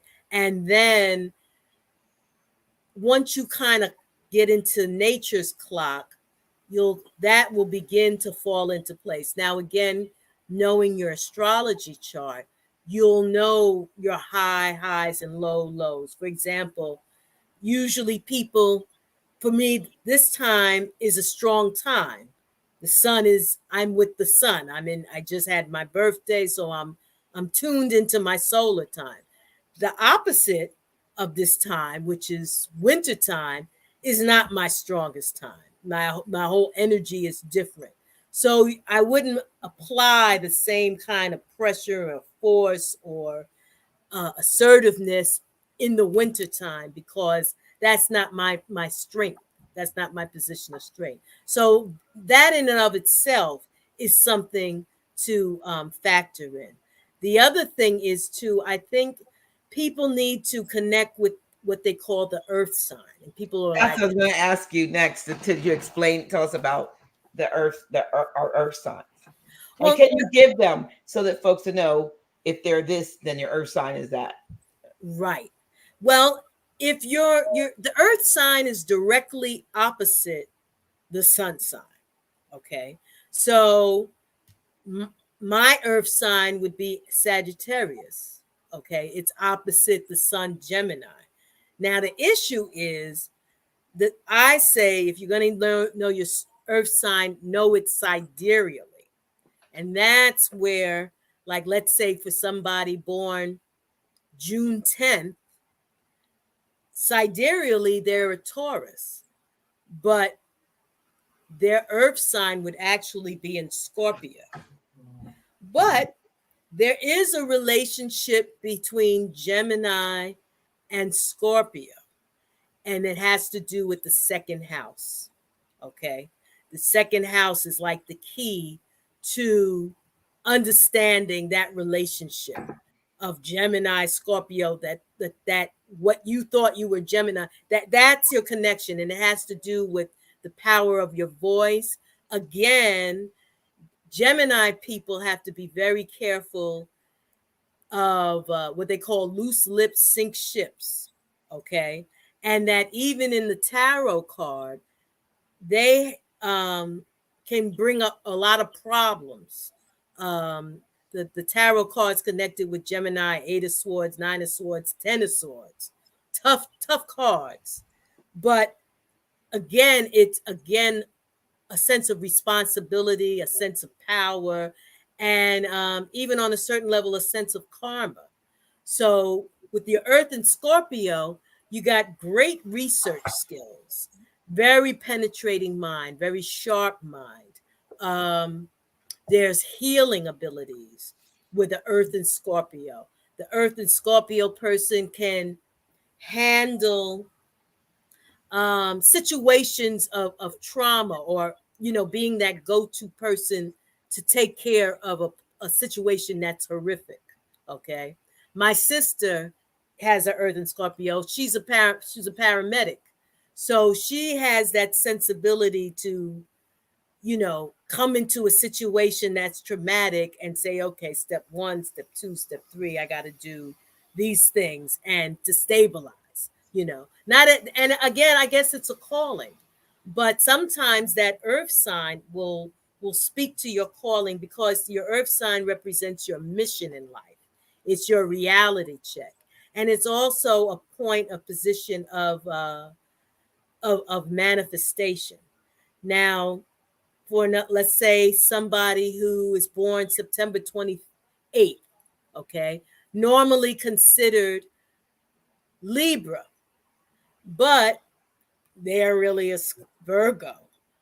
But the earth sign is in Pisces, and Venus is exalted in Pisces. So that sense of beauty and creativity and artisticness is still there, but it's coming through the earth sign.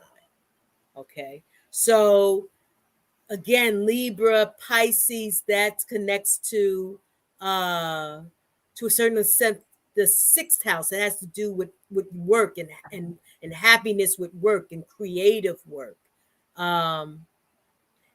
So that these are things that I've kind of come across. That position is what they call the quincunx or the inconjunct. It's a funny little aspect. It's 150 degrees, but usually it's associated with health or making adjustments, adjusting energies that don't necessarily have a relationship, but there is a relationship. And it has to do with finding their commonalities, if that helps.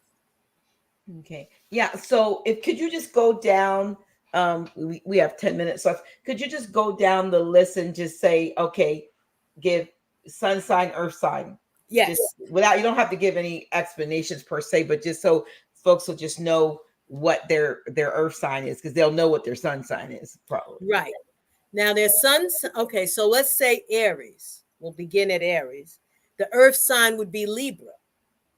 Taurus, earth sign Scorpio.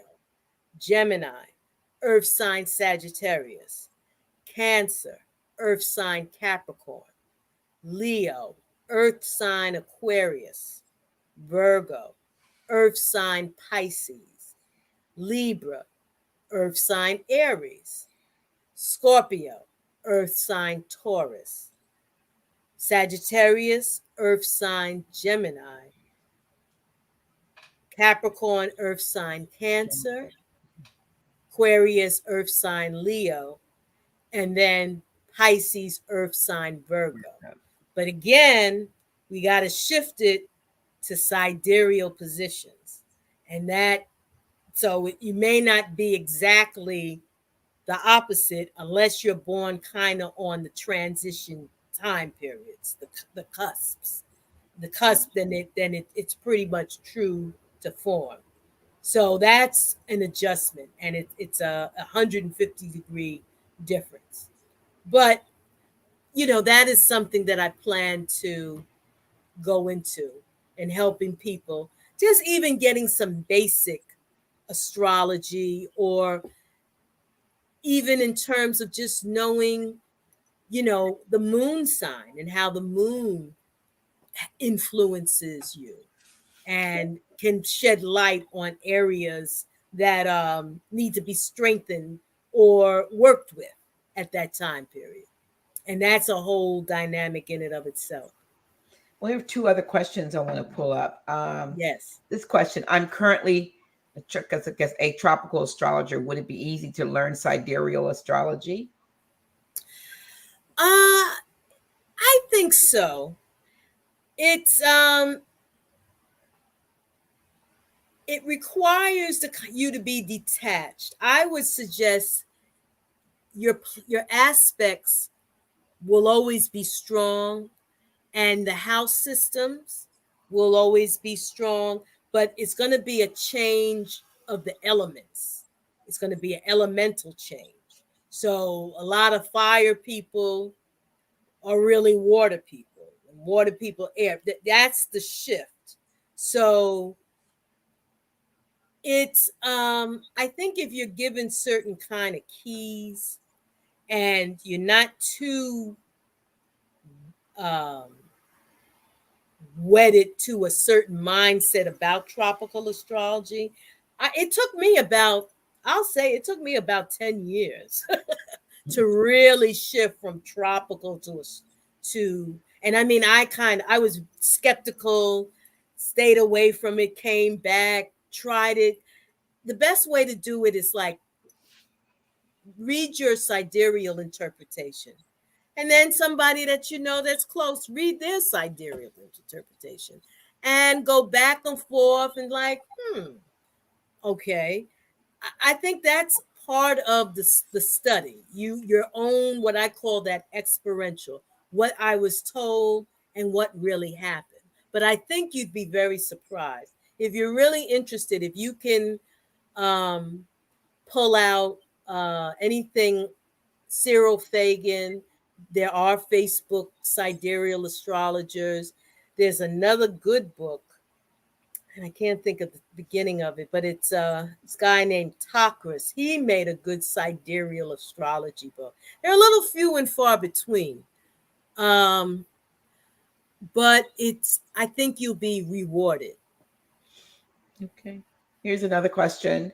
If the sun sign is as other people view you, the earth sign would be how you treat other people. Is that, I don't know if that's a question or a comment, or is that true from your estimation? I don't know if the sun sign is how. I wouldn't put it that way. Although I see what he's saying. Um, in my system, the sun would actually have power and influence on the seventh sign, the seventh house, rather, the seventh house. And that is the house of other people. So it is about how you interact. Are you competitive or are you cooperative? So it is on one level that way of looking at you. But the sun energy, I think, is it's kind of like your force, it's your will.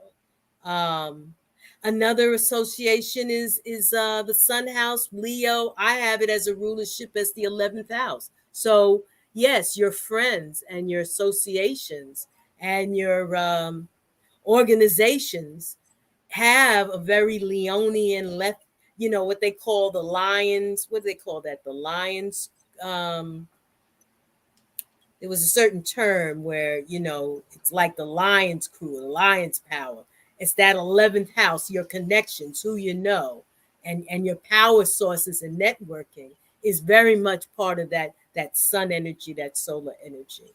The earth sign, I would say, has a lot to do with yourself and your physical appearance and your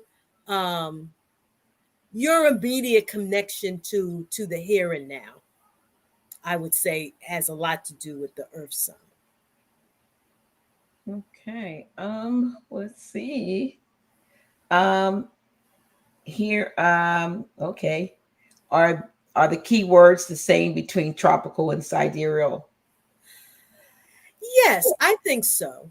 I think keywords is just how you apply them. Okay. Um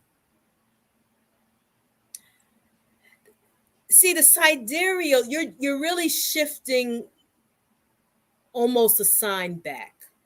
Okay. So you're definitely going to get a different element correlation. And you got to shift everything in the chart, not just the sun and the moon. Everything gets shifted. Okay. My added thing is, again, the planetary rulerships have to change, and they actually kind of flip. So instead of Venus ruling the seventh house, Venus rules the first house. Okay. And that makes more sense. Mars rules the seventh house. The sun is exalted in the seventh house. So that's the reason why you have those beautiful sunsets, or that, sunsets never get old. So a lot of it is a flip.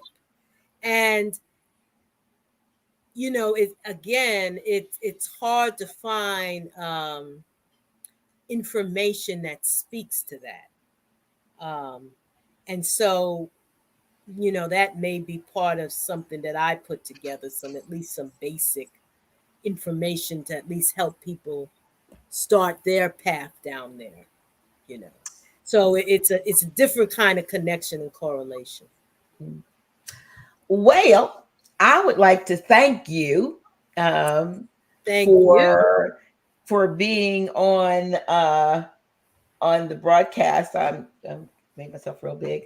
But anyway, I want to make sure that you all are like take a picture of Sister Pamela's information or contact information or do something. Let me see. Let me go back out so that you can reach out to her. For those of you who are interested in readings or even her counseling service, or as she said, to learn how to be a consultant, a counselor, consultant. That there's her information here. I think hopefully I got it right. There's some of her information. She has other. You're also on. Are you on? Do you have a Facebook channel? Yes, I have a Facebook channel. Indigenous Astrology is my Facebook page. I actually also have another Facebook page called uh, the Cosmic Corner Consultant. Consultant Program, and Okay. that goes into the coaching.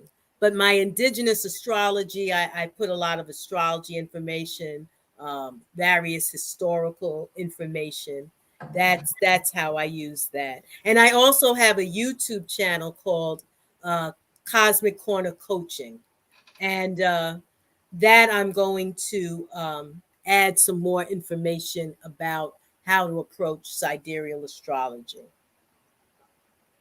Well, I think it's very interesting. I don't think it's something I personally could learn. I told you, I think I'm more right brained, Mm-hmm. and I think this is a left brain operation. I'm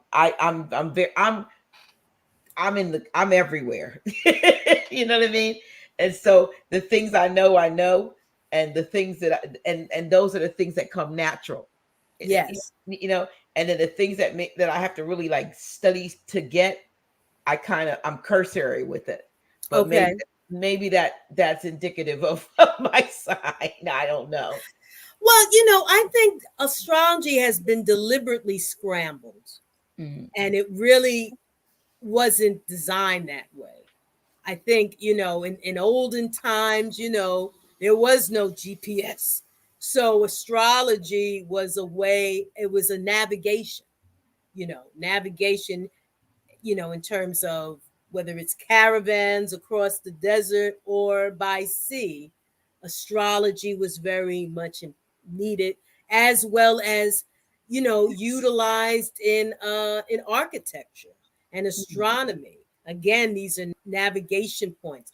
Agriculture, Right. planning by the moon. There were Farmer's so many, almanac. Yeah. right. And, of course, leaders in terms of making long term plans consulted astrologers, your kings, uh, pharaohs, viziers. They needed that astrology, you know. Mm-hmm. Yes. Well, I would like to say thank you again for Thank coming you. on the show, and I know you and I will be in touch with one Yes. another. And like again, to the viewers, if you're viewing this tonight, or if you're viewing this in replay, please make sure that you reach out to Sister Pamela. I mean, she's got a lot of years of experience, and you see how fluent she can speak about these these things, and she has a Kemetic Moorish background, so she can talk the talk that sometimes people are like, well, what about, well, yeah, it's all in there, it's all in Mhm. there. And again, like I said, I thank you, and we shall talk again. And I appreciate you, the viewers. I'm saying this again.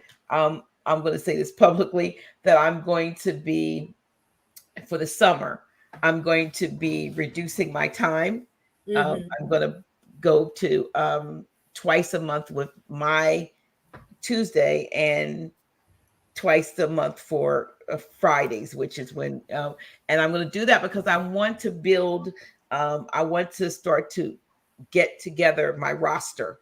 Mhm. It's challenging, when you have a show like this, Yes. you have to always get guests on a regular, and you want to make sure you have, someone that's going to pique the interest of your audience. And so I'm still asking for folks to, let me know who is out there that they want to see, and help me out by, if they know how to contact them, give me the information, not just the name, and we can sort of start to line up. And then when the fall comes, and I'll be able to, get back into that every week groove. I've been doing it every week for a little over 2 years. And Yes. I love, I love this audience. But the reality is, I want to make sure that I'm bringing quality productions. And so it gives me a time not to have to be rush, Right.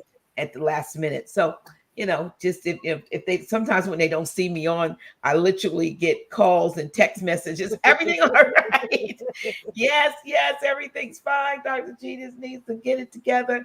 And you guys can help me out a little bit too with suggestions. And even, like I said, I have a few people that have called me and reached Right. out to me, like yourself.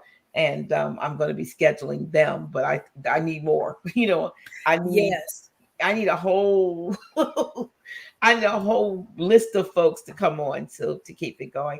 But again, do you do regular or do you just put up videos, or do you have live stream on your YouTube? I plan to do it. I'm really just kind of emerging from a hermit status that I've been in the last 6 7 years. So I'm kind of just coming out and seeing the possibilities of reaching out. So yes, I do plan to be doing some lives and talking, and I'm gonna, but again, my coaching service is gonna be like my focus. But I will, from time to time, I'll try to do it at least once a week or every other week, some lives, and I want to add more to my YouTube channel. So it's kind of a to be continued. All right. Okay. Well, again, I've enjoyed tonight, and I'm sure, especially those who have an interest in astrology and numerology and cosmology, I'm sure that for those folks, and like I said, finding out more about sidereal astrology, and because just what you gave me is a shift. I'm like, oh, um, okay. Can I say this? Because people, I'm it's so transparent that sometimes I say things that I Mhm. don't know, maybe I shouldn't say that. But when you told me that I had a Scorpio rising Right.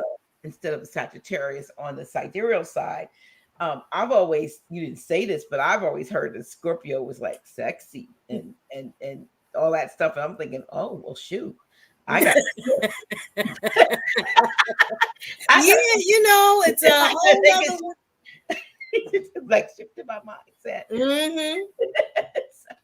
But yeah, but just finding out those other things, and then my moon is not in Capricorn, it's in Sagittarius. so I still got the Sag in there. It's Yes. just it's at the moon side, but that was like, oh, okay. But it makes you shift your perspective on yourself. Right. Right. You And know, I see the Sag energy because, you're just a lot more philosophical, open, funny, balance it out. Even the whole, your pastoring church service, the Sag yeah. kind of But fits. when I did that, so that was my Sag side coming out. Right, right. So You know, it's climbing up. And it's evolving into so this this is time, to me, counseling. yeah, Right. this is me now. Yes. But I had no idea because I guess Pisces are a little bit more, you know, um, like back forth. I think of Pisces and Gemini, sort of kind of when you got the twins or two fish, Right. two guys, and both of them kind of have this, wishy-washy type, um, I don't know, it's a mentality or just the persona Right. of that. And I've always not wanted to be perceived as some head in the clouds individual in there. I can be, Mhm. up there, but I can be, like you said, philosophical, and I can think deeply, and I do Mhm. think deeply. So, Pisces, they're just like airheads, not an airhead, but I do know that I am not left brain. I am more right brain, and so therefore certain things would take too much thinking, and I don't want to do that. Right. And again, unfortunately, with our sun sign mindset, we've kind of been very stereotypical about how we categorize these signs. Oh, Pisces, they're, you know, dreamy and fishy and can't depend on it. And we've attached all these assumptions that may not even belong to you. There And you it's, go. yeah, And that's what I'm saying, because we go there and go, okay, that's how it's supposed to be. Then, and eventually if you acquiesce to it, then you are that. But I right, have fought that, that flighty thing. I've right, fought that a lot, and I've, tried to be very consistent. Like I said, for the last 2+ years, I've been doing this consistently, and the more I do it, the more people are, getting whatever they need from it. And so I know it's a calling, you know, yes, it's I don't do it for fun. I do it because it's like my calling. yes, Just like when I thought I was called to be a pastor, I know I'm called to be a connector and to bring forth, information and, connect people, places, and things. And that's what I do. And I And the enjoy it. healing with your AL scan, that's Uh, very Piscean. yeah, Very Piscean. That that healing. thing. Yeah, the AO folks don't know. The AO scan is a magnificent piece of education. We have to call it educational tool. But Right. it does some amazing things, and it tells you things about yourself that you thought you hid. Right. Yes. And then it helps you heal yourself. That's Yes. what it does. So thank you so much. You're very Again, welcome. I'm going out with I always go out with my chokeberry and the sister Lisa Carr's hair product that's helping um, helping me with my and others, and I appreciate her. I got a package in the mail today, and I was like, oh, she had sent me more product because I practically have used it all, but it's a really terrific product, and I Hmm. applaud her for that and thank her for sharing it with me. Okay, here's a question before I go. Oh, the happens on it. What is the ailments of the five planets happening? I'm not sure if that what is the maybe they mean elements of the five planets happening this Friday. Is there something happening? Is there Oh, well, there's a lot of planets that are, I don't know if well, I know Jupiter's in Pisces, Saturn's in Capricorn, Mars is in Pisces. Um, and again, I'm looking at it sidereally. So tropically, it may be all these planets in one sign, but sidereally, it's shifting a little bit. So just off the top of my brain, that's what I'm doing. But I got to look at it again from the astronomy. should we be feeling something? Should there be like something should occur? Maybe is that when they're gonna make a verdict on that January date of I think those hearings are the most contrived, sickening thing. Yes. I'm like, I can't I don't know, maybe they're gonna announce something or because I know what I would just have people just keep a good, healthy thing of skepticism and recognize that a lot of stuff is just staged. yeah. It's just a show. Coming from a person who, I mean, not a person, but from someone who has majored in film, right? And Right. I can pick it up. I pick it up to the point where it's like, Yeah. somebody change the channel, please, because I don't, it just can't do it, can't do Right. it. And and that's how it's been over for the last 2 years. It's been one drama after another. Absolutely. Yeah. Absolutely. So, but listen, thank you again. Thank you so much. Those You're of you. very welcome. It was my pleasure to be on. I really am very glad I had this chance to express stuff. And it was very good for me. Thank you. And hopefully you all, Sister Pam will be at our August event. We're going to confirm it that we're having here in the 26th, 27th, 28th with the ticket information is forthcoming. I'm going to have it to you hopefully by the end of the week. So, because people have been asking, but we're looking to have a great whole weekend of events and having you here doing some things here too. There is a fly running around my I face that see it. I see it. I want to like throw the home. I don't know, get up. I've been trying to get up, and it's like I'm like, do they see this fly coming around my head? It's like I'm going to kill you as soon as I go. It's like fly. I'm talking to a fly. When I'm to think that I'm going to commit murder.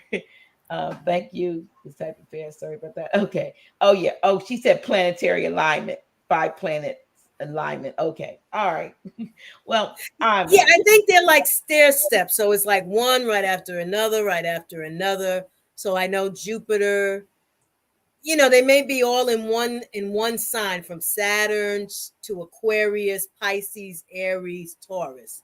So there's a planet in each sign. So maybe that's part of the alignment. So yeah, right. it's big. It's definitely, if you can get up early in the morning or sunset, it's worth it to if you can get a good visual to watch it in action. Yeah. It's very significant. I always miss that stuff. All right, y'all.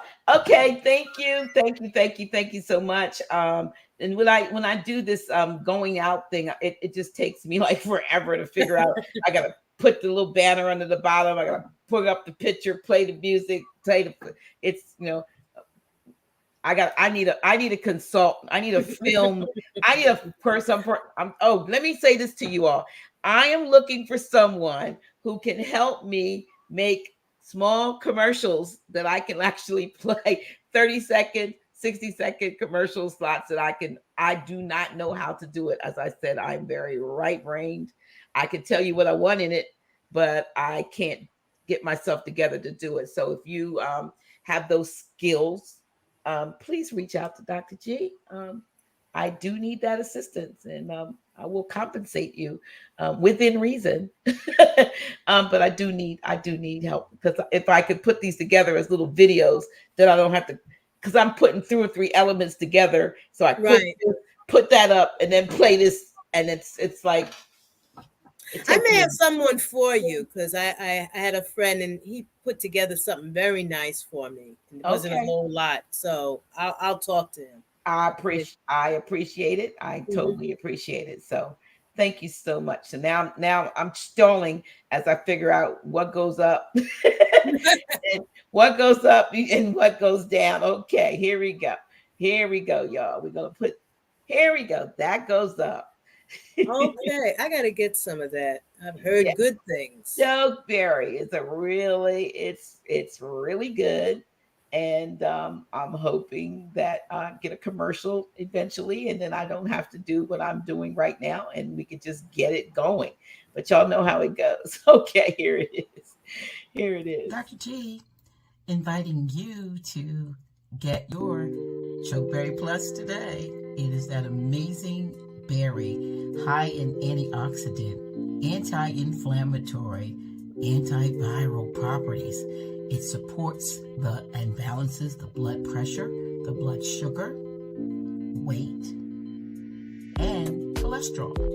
Yes, you can get a 2-month supply today by texting CB3L to 302-345-0500. That's CB3L to 302-345-0500. And get on the path to wellness today. You'll be glad you did.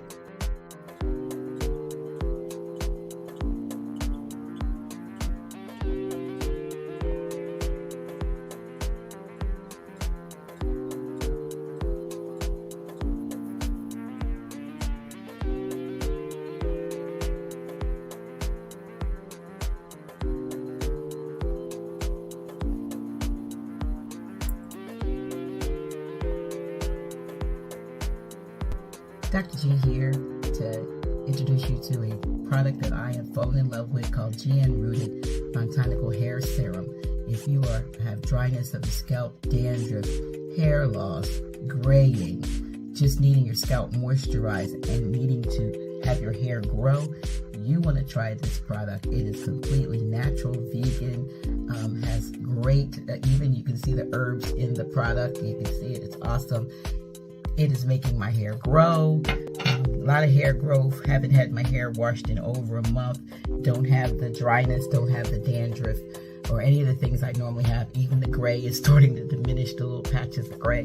Get yourself some GN-rooted botanical hair growth serum by Sister Lisa Carr. I'm going to put the link down so you can get some. You're going to love it. Man, woman, boy, girl, try this product. I love it. I love it.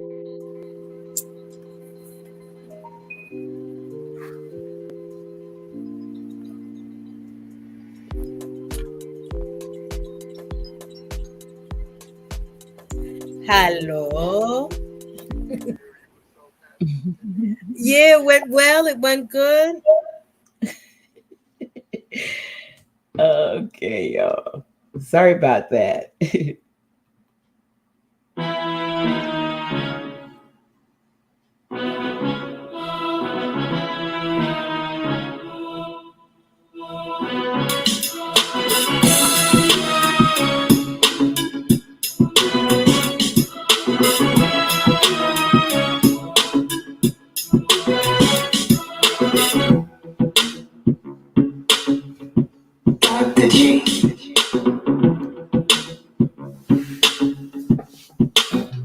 Really?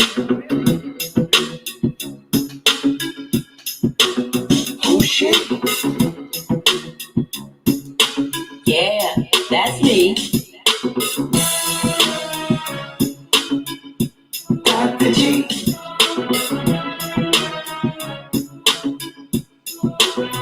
Really? Who's she? Yeah, that's me. Dr. G.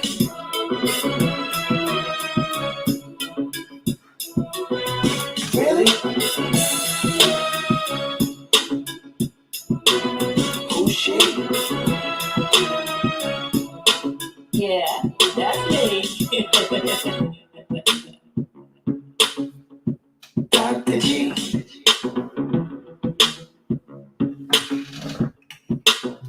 Really? Who's she? Yeah, that's me. Dr. G.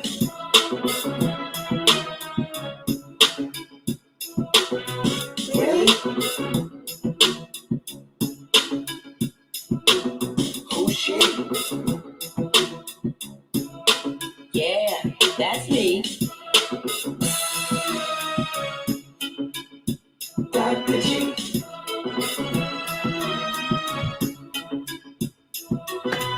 Really? Who's she? Yeah, that's me. Dr. G.